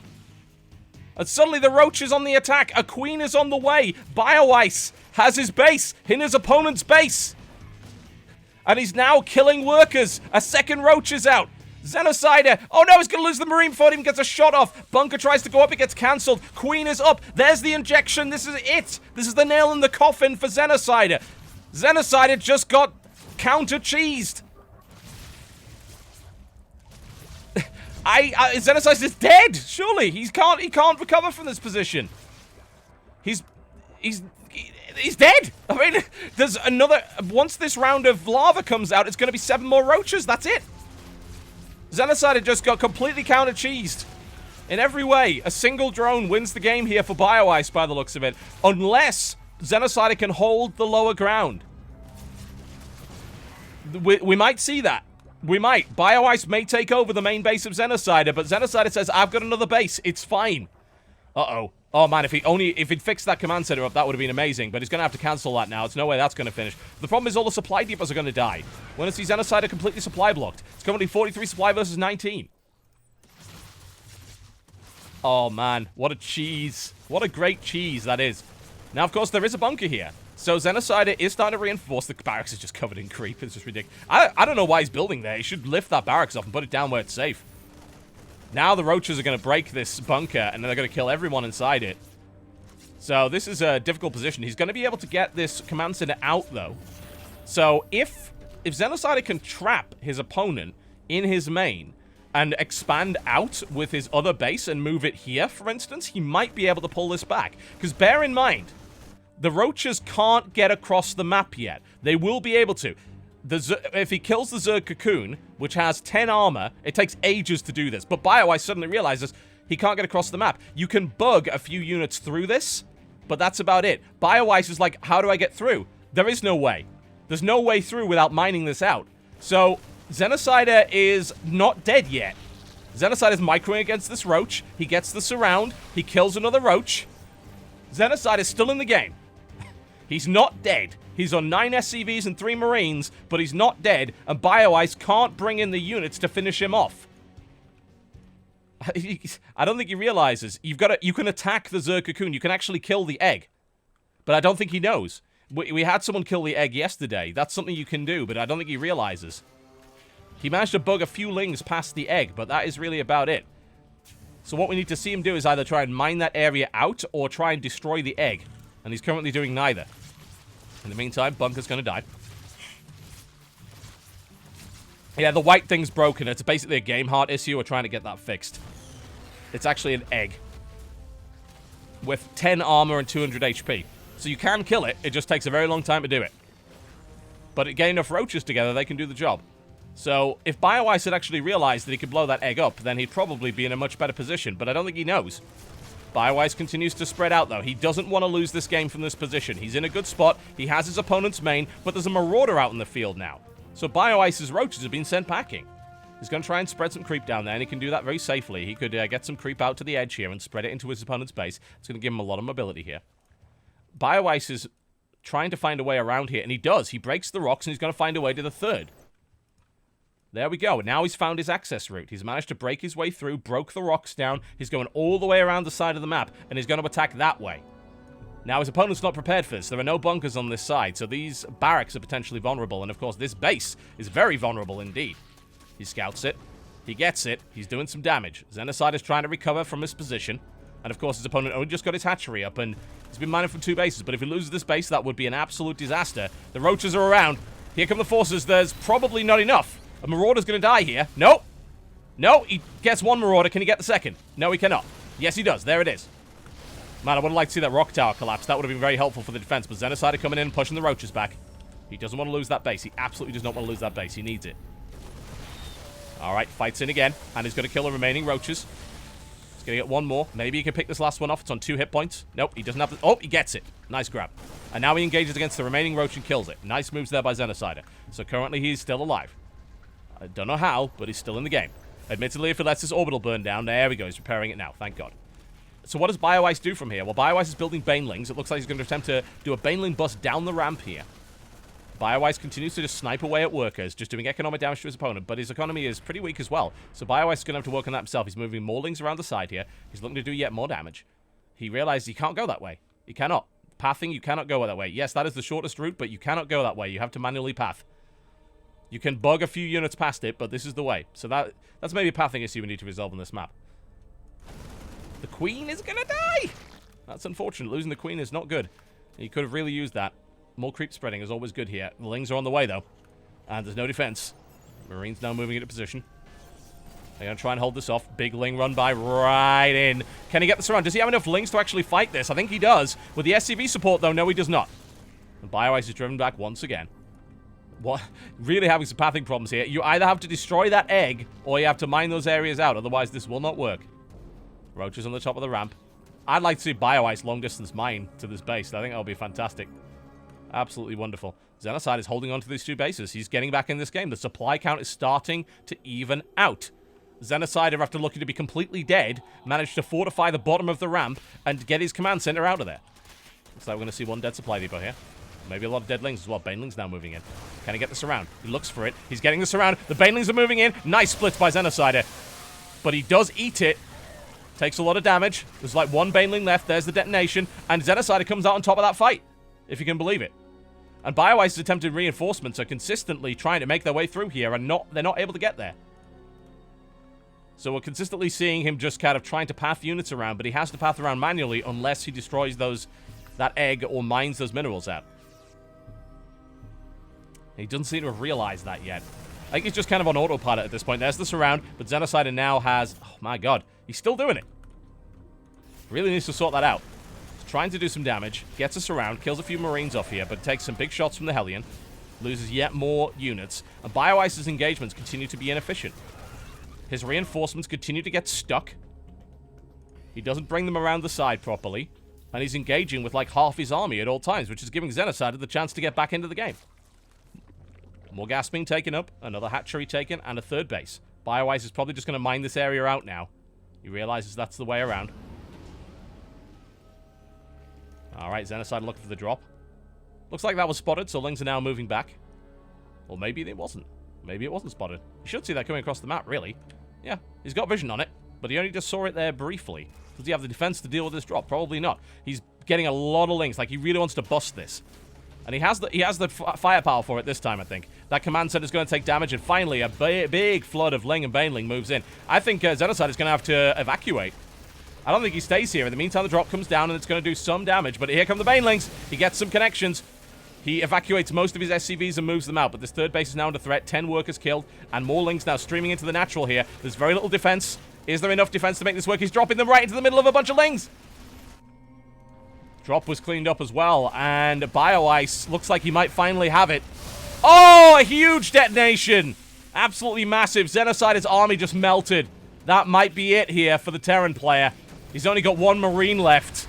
He cancels all of his buildings to try and build a few more, but it's nothing but Ling Baneling here from Bio Ice. And it was a delayed cheese, but 40 workers killed. And it looks to me like Bio Ice is going to be able to take this one. Xenocider trying to hang in there for dear life. But it's 27 supply to 61. As long as he's doing it again. As long as Bio Ice gathers his army up and actually sends it around the map, he should be absolutely fine. Should be able to finish this off without any problem at all. But right now he's sending in just a couple of Lings at a time, which is getting his units killed. But yeah, he really is to, if you mined that out, this wouldn't be a problem. Or if he killed the egg, it wouldn't be a problem. That's a common feature of this map, although we do need to fix the pathing by the looks of it. Alright, Xenocider, yet again, gets another little... Just a small number of Lings coming in one after another. It's not going to do the job. Bio Ice wants to finish this. He's going to have to move all of his Zerglings in simultaneously. Xenocider has nothing in that dropship, so here come the Banelings. And there's the detonation. He just smashes the command center. He's run out of patience with Xenocider right now, and I don't blame him. The remaining units are being evacuated, but there are so few. And there are follow-up Banelings to try and kill this. Ling's coming in. He's got good position, but here come the Banes to try and finish it off. There's another lift. Bio Ice continues to bring Lings across the map. He's continuing to get upgrades as well for his Zerglings. He knows this is just all the tech I need. All my opponent has are Marines and Medivacs. Ling Baneling is fine. Although I think Bio Ice has been on Hatchet. No, he's on Lair Tech. I'm surprised. Why doesn't he have Baneling speed? Alright, I don't know, but he just keeps trying to kill him.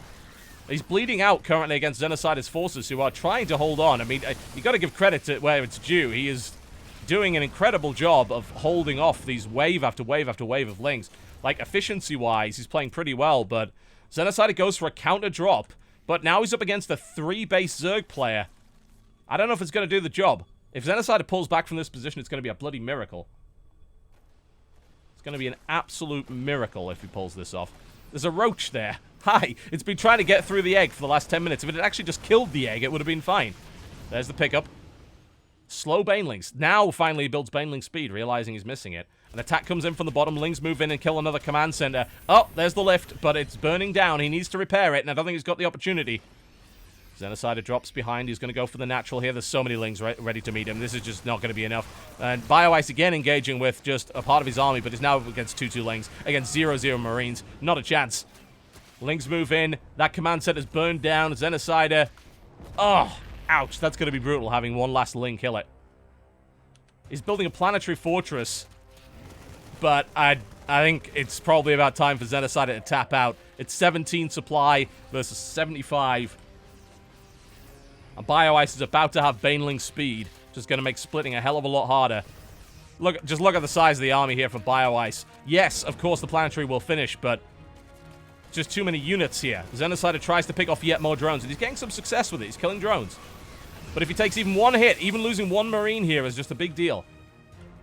It's currently 7 Marines and 4 Medivacs, no workers. He has nothing. Nothing. He doesn't even have a mule he can drop because he turned his last base into a planetary. So the Lings are trying to kill everything else off here. And he's trying to win the game with 7 Marines, which is just not going to happen. And I think Bio Ice realizes, look, we're going to be chasing this guy around for ages. We just need to build some Mutalisks and we can finish him off now. But yeah, Xenocider is dead. This is not even a question at this point. Xenocider can't win from this position. It would require Bio Ice to go AFK for like 10 minutes, and even that wouldn't be enough, I don't think. More damage being done, and yes, the micro's great, but I think he just lost the Marine. GG. There we go. I was going to say, there's no point in carrying that on. And Bio Ice takes it up 3 games to 2 after a very, very, very silly game. The counter cheese was very effective, though. You got to give Bio Ice credit for that, for actually having the foresight and the guts to attempt that. And because he pulled it off, he was able to eventually win the game. That could have gone very, very wrong for Bio Ice, but didn't. Well played by him. Xenocider takes a fall. One of his first falls here in SHOUTCraft Clan Wars. He's a big winner for EG, but it wasn't enough. Bio Ice was able to take him out, and now it's 3 games to 2 in favor of Team Ascension. Oh my, oh my. All right, what do we got coming up next for you?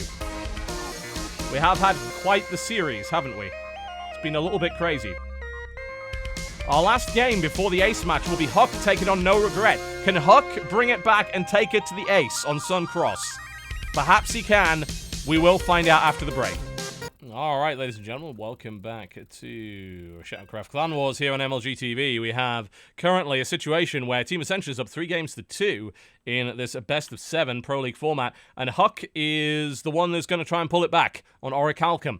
If he can pull that off, then it's going to go to the ace match, at which point each team will have 5 minutes to choose their ace blind, and the map will be Suncross for that, assuming we get that far. So we're about to find out as we move into the game here. We have EG on 2 and Team Ascension on 3. Can no regret put it away for Ascension here. That will be an upset, I think, in the eyes of many. To the northwest position in the Blue Trunks playing Zerg, it is Team Ascension's No Regret versus his opponent to the southeast position in the Red Trunks playing Protoss, Evil Genius's Huck. Alright, what on earth is the plan here? Well, Orichalcum, again, one of our more standard maps. Nothing too insane about Orichalcum. It's got a lot of neon on it, I'll give it that. Definitely a lot of neon, but there's nothing really that you should concern yourselves with being just completely out of the ordinary. It does have it's got a choice of third bases, as you can see here, and they're fairly easy to defend. Like, holding this third base right here is actually not that hard. So you do see a bit of 3-base play on here. The natural is...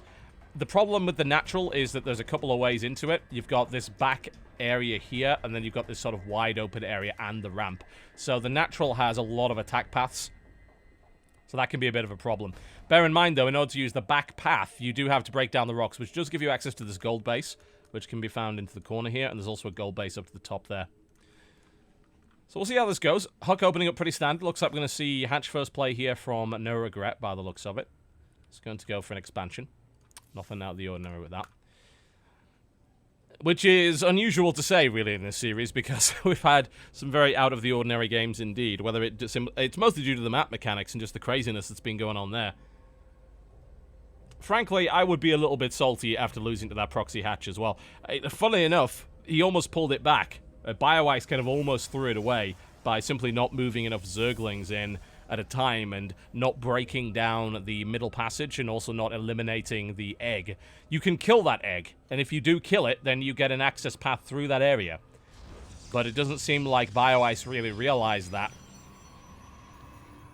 Alright, we've got Huck taking the Nexus here, so he's just gone for a gateway expand, and that's fine. We've got a third base coming down here for No Regret, and that base is quite close to his opponent. That's a bit risky, I've got to say. I think there's all sorts of possibilities for getting a proxy pylon around that area. And it's not too bad to join up with Creep, but still.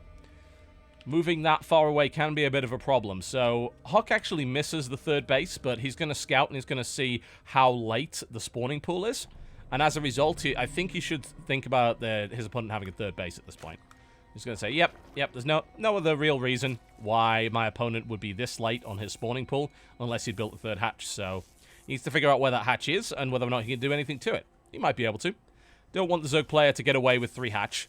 Absolutely not. Not if you can stop him, certainly. And Huck, of course, has this active little probe on the map. With Warp Gate on the way, if Huck goes for proxy and starts to put pressure on the third base, I think that third base is under threat. It's going to be pretty hard to defend for the Zerg player. He's expanded quite a far away from his base. This base is fine, but I'm more concerned about this one. Will Huck scout it? I think Huck probably knows where his opponent's base is. There's no way he can't realize from this point. Evo Chamber coming down in the back here for No Regret. I think he believes there's an Oracle on the way. Wait a minute, you don't need an Evo Chamber for Spore Crawl anymore. What the hell am I talking about? No, he's actually going for a really early +1. Gonna say, what? You don't build Evo Chamber for a Spore anymore. They changed that in Heart of the Swarm, you idiot. We're not playing Wings of Liberty. Regardless, though, I haven't seen early +1 melee for ages. That's actually a really unusual build. You generally don't see that. It's a cool build, don't get me wrong, but it's just very old school. So I'm not really sure what he plans on doing with that. Obviously, he plans on attacking with it. The question is how. I mean, Huck is walled in. It's not unfair to suggest that Huck might go Stargate, but he's not. He's just going gateways, and he's building sentries up at this point as well. He has placed the pylon. Of course, he does know where his opponent's third base is, so he's going to be able to warp in and attack from that position. Gets the scout off nice and easily, says, yep, it's there. I confirmed the third base, and now I'll be able to warp in past that and use this pylon, and he could probably get a closer one in as well. I think he'll be, yeah, pylon in that corner is good. It's easy to defend.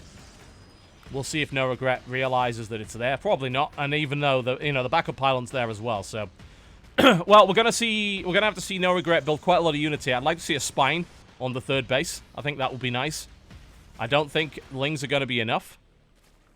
That +1 will help, but there's already units warping in. That's the main problem. Like, speed isn't done yet, and +1 isn't done either. So this is the problem that No Regret currently has, is that this 2-base 4-gate attack comes earlier than +1 and speed does with this build, because he did go for that third hatch. He moves the lings in, but that's a decent position for Huck. Not a great one. It looks like Huck's probably going to recall. Is he going to recall? No, he's going to lose both Stalkers? That's kind of surprising. Oh, he didn't have the energy for recall. Wow, that actually didn't work out well for Huck at all, and now speed's done, and +1's about to be finished as well. So that could have... yeah, that didn't go well at all. Huck was looking for the recall out, but he wasn't actually prepared for it, and suddenly lings are on the way. There's actually no pilot, there's no photon cannon behind this, but of course the force fields will do the job. It's a shame No Regret doesn't actually have banelings. It would be nice to see him just bust through that pylon. But Huck's going to continue with this attack. He knows there's a... oh, wow, he actually got a pylon in his opponent's main. I'm not sure he managed that one, but that's going to get shut down. In the meantime, there's a big Zealot run by into the third, so we're going to have to see the lings respond to that. Bear in mind, these are +1 Zerglings, so they're actually going to be able to fight pretty well here. No Regret looks like he's going to end up losing most of his queens here, if not all of them. He's trying to focus down the Mothership Core. He's not able to get it, but that's a lot of lings. And you might say, well, Zealots are great at fighting lings. They are, but they're +1 lings. They're pretty good, and these Zealots aren't upgraded with +1 themselves, so they're going to be able to get a decent enough trade. Maybe not great. I'd like him to see pick off these two. There we go. Nice micro. Picks off the 2 weak ones. Gets us around on the others. Nice moves. That's what we like to see. So far the defense has worked out, but admittedly he spent a lot to do it. It's actually quite even in terms of resources lost. He loses the Mothership Core. That was a mistake. Quite even in terms of resources lost. How is that pylon still alive? Well, it is, and he probably needs to remember that that pylon's there and actually kill it. There we go. He's moving back now. I like how he... oh, nice. He catches the warp in. Very good. But there's a follow-up warp in as well, so I don't know. Huck, he's going to have to bring in more lings to reinforce this, and now he's warping in and attacking both bases simultaneously. Are there enough Zerglings? There are not enough Zerglings to stop this amount of Zealots. And there's no spine down either. So I think staying on +1 lings for that long may have been a mistake. They're trading reasonably with the Zealots, but they're not trading that well. That's the main problem. He can't just keep using his lava so inefficiently. Like, he needs roaches in this position, but he doesn't have a roach warrant. Now the warp prism is up as well. This pylon in the base is still alive. Huck's going to hold on as much as he can. There's more lings reinforcing. He might be able to finally kill that pylon, but look at this. Here comes the warp prism with a sentry. Multiple sentries, in fact, coming in here. So the drop is going to happen. The pylon gets cleaned up. More warp-ins come in. A Zealot gets surrounded, nicely killed here by No Regret. It's a very weird situation seeing the Zerg actually trading more efficiently with lings than the opponent is with Zealots. Usually that doesn't happen, but because of that very early upgrade, it did. Oh, lovely wall off. There's the play here from Huck. He's going to wall his opponent out of the main.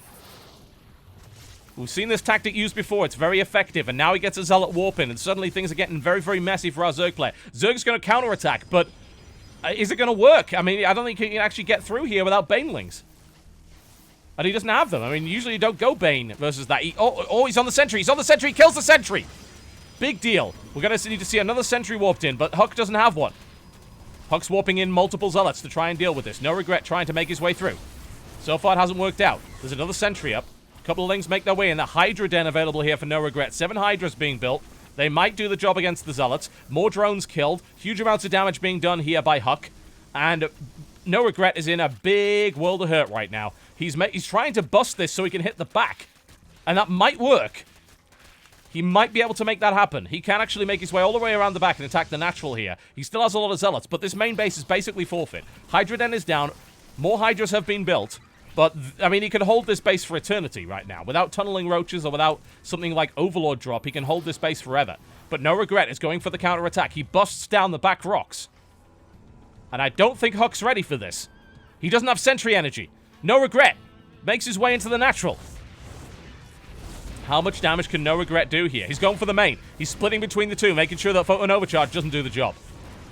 There's a couple of Photon Cannons going down here, but he now makes his way into the mineral line, does some damage. Gonna try and take out the Nexus here by the looks of it. Hydra's moving in. So weird to see the march of the Hydralisks. In the meantime, of course, the sentries are moving in, trying to kill the natural, and there's a big Zealot warp in at the third. Huck is trying to cut off what is left of his opponent's economy here. But his opponent is just hammering him. Takes his main Nexus. Does yet more damage. He's not killed him, though. Huck is still on one base with 45 workers. He's doing okay. The reinforcements coming around the back. The Hydras are going to back this up as well. There's the wall off, and there's the photon overcharge. The Hydras might be enough to bust this. They have the firepower, but there's a Colossus out now. And that's GG. Huck manages to pull it off. We're going to the ace match. What a wild series this has been.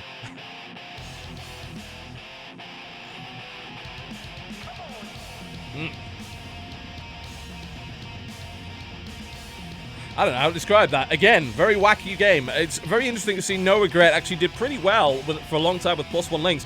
What he should have done, I think, is then gone immediately for +1 armor. I don't know if he ever got it. But if he didn't, he probably should have. If he actually... Yeah, it doesn't look like he ever got +1 armor, according to the build orders here. If he had +1 armor, I think we would have actually seen, potentially, a much better position for No Regret. That would have been absolutely fantastic, but unfortunately, didn't happen. +1 armor would have meant that these Zealots had to take 3 swings to kill, so the efficiency would have been great. But such is the way of it, and we have an ace match.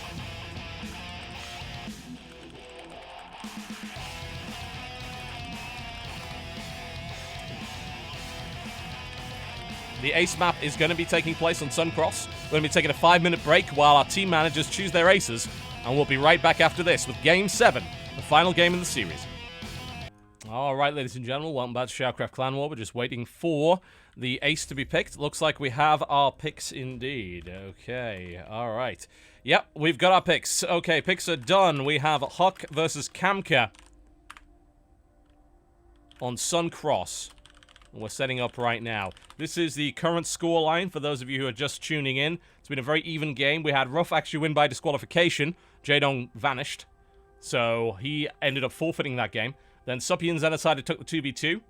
Suppy was able to win an insane game against Kamka, who actually plays Terran, incidentally. Not Zerg, as opposed to what TLPD says. And then In Control dropped a game to Coolman, and then BioIce was able to take out Xenocider, with Huck pulling it back in the game on Orichalcum versus No Regret. So it's going to be Huck taking on Kamka. It's going to be a Protoss versus Terran for our final map, which will be on Suncross. I'm going to set that up for you momentarily. In the meantime, I would like to remind you that if you are watching MLG right now, they are the sponsors of this event, and big thanks to them for that. They provide $5,000 a month in prize money. This event could not happen without MLG. Trust me, no one else was willing to pay for it, so there you go. That's why we're on MLG TV right now. I believe it is Suncross. Suncross is the ace, right? Just double checking. Yep, Suncross. Suncross is the ace. Okay. Alright. I'm gonna bring people in. If you do want to be reminded of Clan Wars, well, you can actually follow the page. There's a button on the page right now that says follow. If you click that, then you will be alerted when the stream goes live. So you'll be able to pick up Clan Wars pretty much whenever. Of course, we also run reruns, and our spoiler-free VODs are available on youtube.com/TotalBiscuit. If you missed yesterday's Clan War, which was Root versus Startail, I would strongly recommend watching it after this, because it was an absolutely phenomenal series. Really, really good. So you might want to pick up on that one if you haven't already. And of course, do check out our Team Liquid thread, because that's got the schedule. We also have a schedule on the MLG TV website, so you'll be able to find out what's going on. We've got another game tomorrow. It's going to be happening at 8 p.m. Eastern. It's going to be Axiom taking on Startail. It's going to be a really good Korean-on-Korean action. Hopefully it'll be good anyway. Axiom's actually lost every Clan War to this point, so they need to get their act together. And I say that as lovingly as possible as their team manager. But yeah. All right, final map it is, folks. It's going to be Suncross. Huck takes on Kamka in a Protoss versus Terran. Let's see who comes out on top here. We're about to find out. Here we go. Ladies and gentlemen, welcome to our ace match here. It is Suncross to the south position. In the blue trunks playing Terran, Team Ascension's Kamka versus his opponent to the north position. In the red trunks, I believe it's 3. Yes, I believe it's 3. In the red trunks playing Protoss, it is Huck for EG.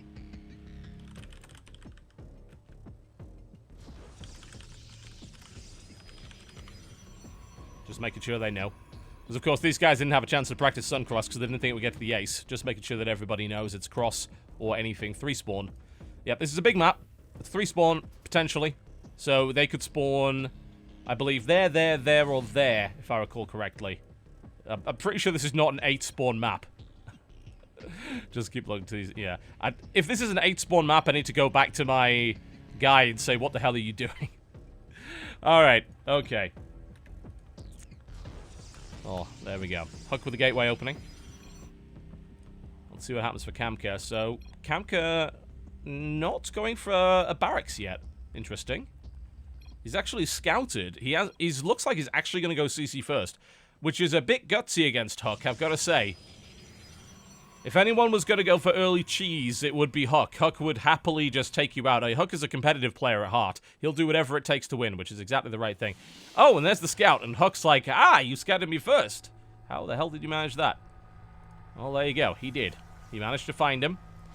Pylon going in just over the corner here. A very big base, very hard to scan, very easy to hide tech in here on Suncross. So just bear that one in mind. Kamka just having a look around, seeing what he can see, and that is a CC first play here from Kamka. Kind of surprised to not see Huck maybe proxy another pylon and then just go for it, but he doesn't know where his opponent is. It looks like Huck's actually going to elect not to scout. I think he's judged based on what his opponent has seen. He'll go maybe for a later scout, or maybe he's just going to grab a Nexus and then move out. We'll see. Well, he doesn't have the minerals for it as of yet, so that's clearly not going to work. He's moving across the map now, and he's going to see him first as well, because he knows his opponent just came from the bottom. There's no way he could have come from any other position at that speed, so he's like, yep, this is a safe bet. Double barracks follow-up here for Kamka. Pretty standard. If you're going to go CC first, you'll build 2 barracks to catch up. I don't think Huck has the opportunity to really get aggressive here. He's not going for an early warp gate yet. He hasn't researched it. He might try and put a proxy pylon down, though. It's like, hey, yeah, you went CC first on the low ground. That's a bit greedy. Maybe there's something I can do about that. And maybe there is. Actually, what I'd love to see here from Huck is to actually hide this in the corner, because this is a huge base. Very, very crazy. So you can absolutely proxy a pylon or a building. Hell, you can proxy an entire base in your opponent's base. They wouldn't know it was there. Alright. Well, Huck's going to scout. He sees what he can see. Nothing too special. But I wonder what he's going to do from here. Is he going to attempt to get aggressive? Well, he's going Warp Gate. What's he going to use his Chrono Boost on? That's the question. He's got a Stalker coming out. Looks like he's just going to go for a Zealot Stalker, maybe kind of Mothership called Poke at the front here. Nothing too aggressive, just trying to keep his opponent honest so he can expand behind it. There's the he's bringing a probe, though, so it looks like he might go for a pylon. What's he putting his Chrono Boost in? He's Chrono Boosting the Nexus, not the Warp Gate. So he doesn't really have an intent to get too aggressive, but he does want to try and keep his opponent from going wild. Twilight Council on the way up for Huck, and another Stalker. Well, it's actually the first Stalker being built there. So we'll see what that's for. Could be for... I don't know if... is Huck the kind of guy to go for DTs? Yeah. Oh, he just cancelled and rebuilt it. I was going to say, Twilight Council doesn't build that quickly, does it? Okay, so he's decided, yeah, he does actually want to go for the Twilight Council. I think he just got the additional scout and said, you know what, go for it. Kills an SCV for free. Nice little move there with the Mothership Core. He's fairly safe here because of this back area, so he can actually escape very easily with the Mothership Core and just be a bit of a menace with it. And he's moving a Stalker in as well, which means he's going to pick off probably another SCV and maybe a couple of Marines if he controls well. And, of course, this is Huck. He has been known to control pretty damn well. SCV's now hiding off in the corner, and we're going to see Huck just plunking away at that base. Uh-oh, Huck, no. It's okay. He takes it on the shield. He's totally fine. Huck's not warping anything yet. Robo. What on earth is this? So he goes Twilight and Robo here, but he is going to go for Blink. All right. I'm kind of surprised to see the Robo, but he probably needs it for the Observer to get into his opponent's base. Bear in mind, this is actually a really good Blink map. You'll notice that the map has a hugely exposed cliff area to the side here that makes Blink play very viable. Also, of course, makes Siege Tank play, Elevator play very viable as well. So Huck is no doubt noticing the way that the bases are set up, and he's adapting based on that. And in the meantime, Missile Turret comes down for Kamka, just playing a bit safe here. He doesn't need that Missile Turret, though. His opponent's not actually getting anything that flies. So that's not really going to help him too much, but, you know, it's 100 minerals. You can cut a corner, but is it worth even risking dying to DTs at this point when you don't know what your opponent's doing? Well, that's questionable. This probe is... Hang on a minute. Can he warp? I think he could warp on the low ground here. I think that's actually possible. I think, yeah, I'm pretty sure he can. If he puts a pylon right here, I think he could warp directly into his opponent's mineral line. That's potentially devastating. And he can have Stalkers on the high ground to defend his opponent. To defend his attack. That's actually really powerful. And I don't think Kamka knows about that. So Huck has the potential here to pull off some shenanigans. Stalker's on the way. Hello. There's a lot of Marauders, though. Kamka's not messing around. It'd be nice to see Kamka actually grab Concussive Shell, but he hasn't got it. So Blink's going to be done momentarily. And I wonder if Huck's just going to attempt to, like, Zealot Warp in right into the mineral line of his opponent. That would be a huge shock. Pretty sure he can do that from here. Generally speaking, you don't see these cliff faces sort of overlooking the mineral line like that, but on Suncross they do, so there is potentially a huge risk of a warp-in or siege play here. Kamka is marching across the map and saying, hey, I've got units! I got units! And Huck says, uh-oh, lost his sentry. He did manage to get the force field off, but not before losing units. I'd like to see Huck warp into that mineral line now. That would be absolutely fantastic play for him if he was able to do that. Combat shield is now done. Kamka sharking around outside, saying, hey, I'm aggressive. I'm going to do damage to you. Don't try anything. There's the scan. Picks off an observer by the looks of it. Nice moves. There is a second observer out here. And of course there is... Yeah, shame the mule can't spot on the way in, right? We're going to see 2 base Colossus here from the Protoss player. Huck so far working with Blink Stalkers, but having to deal with some nasty situations here. There's a lot of Marauders in that army, and Kamka is doing this without... He's actually doing it without medevacs, which is why this is such a big army. You think, oh, well, this army shouldn't be as large as it is. Yeah, it's true, but here comes the fight. Are there enough Blink Stalkers to make this happen? Will the Photon Overcharge be enough to stop this from happening? It's possible. Another Stalker warps in. Quick blink out here as well. Huck looks like he's going to be able to pick this off. He crushes the army. Nice moves there by Huck. Great control. And now he has a counterattack potential. And it's going to avoid the bunker entirely. I'd love to see a Zealot warp in right now. That would be fantastic. Let's see what Huck decides to do. He's moving out here with his Stalkers. He's going to catch this Marauder. There's the stim. Oh, lovely blink. Before he can even fire. And now, Huck's got a great opportunity to do some damage here. He's going to warp right into the main base. There's the blink right into the main, exploiting those cliff edges. And a warp in right into his opponent's mineral line. Hello, hello. There it is. And there's a 2-pronged attack. There's not much left of Kemka's army. And Huck is going for it. There's the evacuation. He's going to kill the bunker at the front, meaning that his opponent can't get in. Oh, makes the dash. Nice moves. Again, I'd love to see Concussive Shell here, but I'm not sure he's going to get the opportunity to build it. There's another blink in. He's able to slow down the command center. Stalker does die, though. So a little bit of a slip up there from Huck. But he's got this pylon, which is so dangerous, right above Kamka's natural. Like, I think, really, if you're going to play Terran here, you've got to build, like, a supply depot up here. And if you're Zerg, you're going to get creep up there, because that's so dangerous. It's a really good tactic. It should work fairly well. More workers getting killed off here. And this is great. Blink Stalker play from the top is brilliant. He can just blink right back up. He's completely safe. Unless Kamka actually gets high ground vision, he can't do anything about it. And he's got to get it. He finally gets the medevacs out, and he's making his move. He's actually dropping... This is so risky. Moving out it that way right into a bunch of Blink Stalkers is so dicey. Gets the scan, kills the observer. Nice move there by Kamka. That means that his opponent won't be able to blink in, but there's a Colossus on the way, and that will give high ground vision. So he needs to watch out. Big blink right into the mineral line. More damage being done. Uh-oh, Huck's going to take some damage here. He's cornered. He blinks out, not before losing 2 Stalkers. And now vision. There we go. Pylon is down, so the aggression is ended. Right now we're looking at Huck sitting on 2 bases pretty comfortably and building Colossus. Trying to build his army up, looking to take a 3rd base here. It's a very interesting deployment on this 3rd base. You'll notice that the gas is actually at the top, whereas the minerals are at the bottom. Potentially vulnerable to harassment, but the gas is well out of the way, so that's pretty good. Stalker's now moving in, trying to do yet more damage, but I think Kamka's safe now. Now, Kamka's actually gone really heavy on the Marauders here. This is potentially dangerous for Huck, because Huck is going Colossus heavy and still Stalker heavy. He doesn't have a lot of Zealots. He's not researching charge. He does have a good upgrade lead on his opponent. But I'm a bit concerned that if Huck goes for Colossus Stalker versus a very heavy Marauder force, the Kamka has a good shot at taking him out. So I'd love to see charging Zealot. I'd love to see maybe a bit of Storm involved here. That would be really good, because there's not a heavy Marine force at all. Scan comes in. Huck, well, he knows that the scan showed it. It's like, hey, I've got Colossus. Look at me. Build Vikings. Build Vikings. I have to wonder if he'd tech switch out, but he's not. He's building a 3rd Colossus. All right. Again, I'm still a bit concerned, because that's a very Marauder-heavy army here from Kamka. Kamka is not taking critical damage.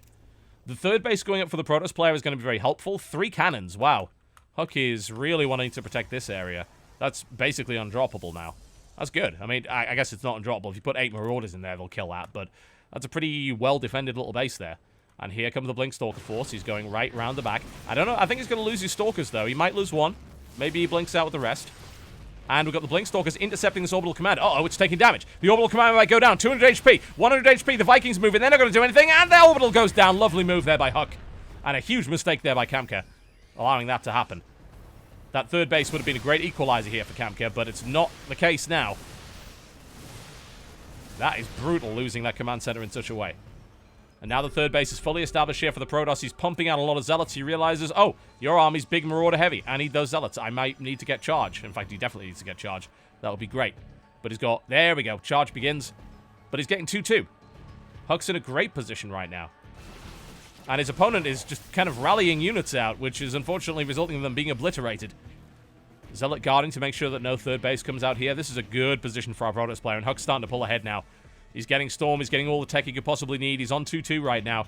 If he gets his Colossus in play and gets a bunch more charging Zealots, I think he can attack. He's got 4 Colossus. He's got a bunch of Zealots.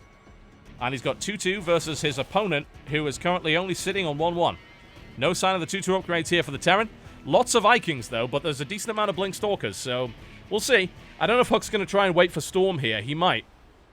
I mean, right now, if his opponent can't expand to a third, there's really no harm in him just waiting for Storm, because he has the economic lead over his opponent. He has a huge worker advantage, as you can see. Mineral count is just looking really good for the Protoss. He's on 6 gas versus 4. Uh-oh. Kamka's pulling the boys. I think he realizes this is the only shot he's got. Get in there before Psystorm is done, otherwise I'm going to die. He pulls the boys. He's going for one final attack, and it gets scouted. Looks like Huck's going to have time to set up for this. The Blink Stalkers see the force and immediately pull back. Charge is going to be done before they get there. So I don't know if this is going to work. I think that, I mean, it's probably the only thing Kamka can do here. He's too far behind to do anything else. But, I don't know. With so many units... Did he just pull his workers back? He's pulling his workers back.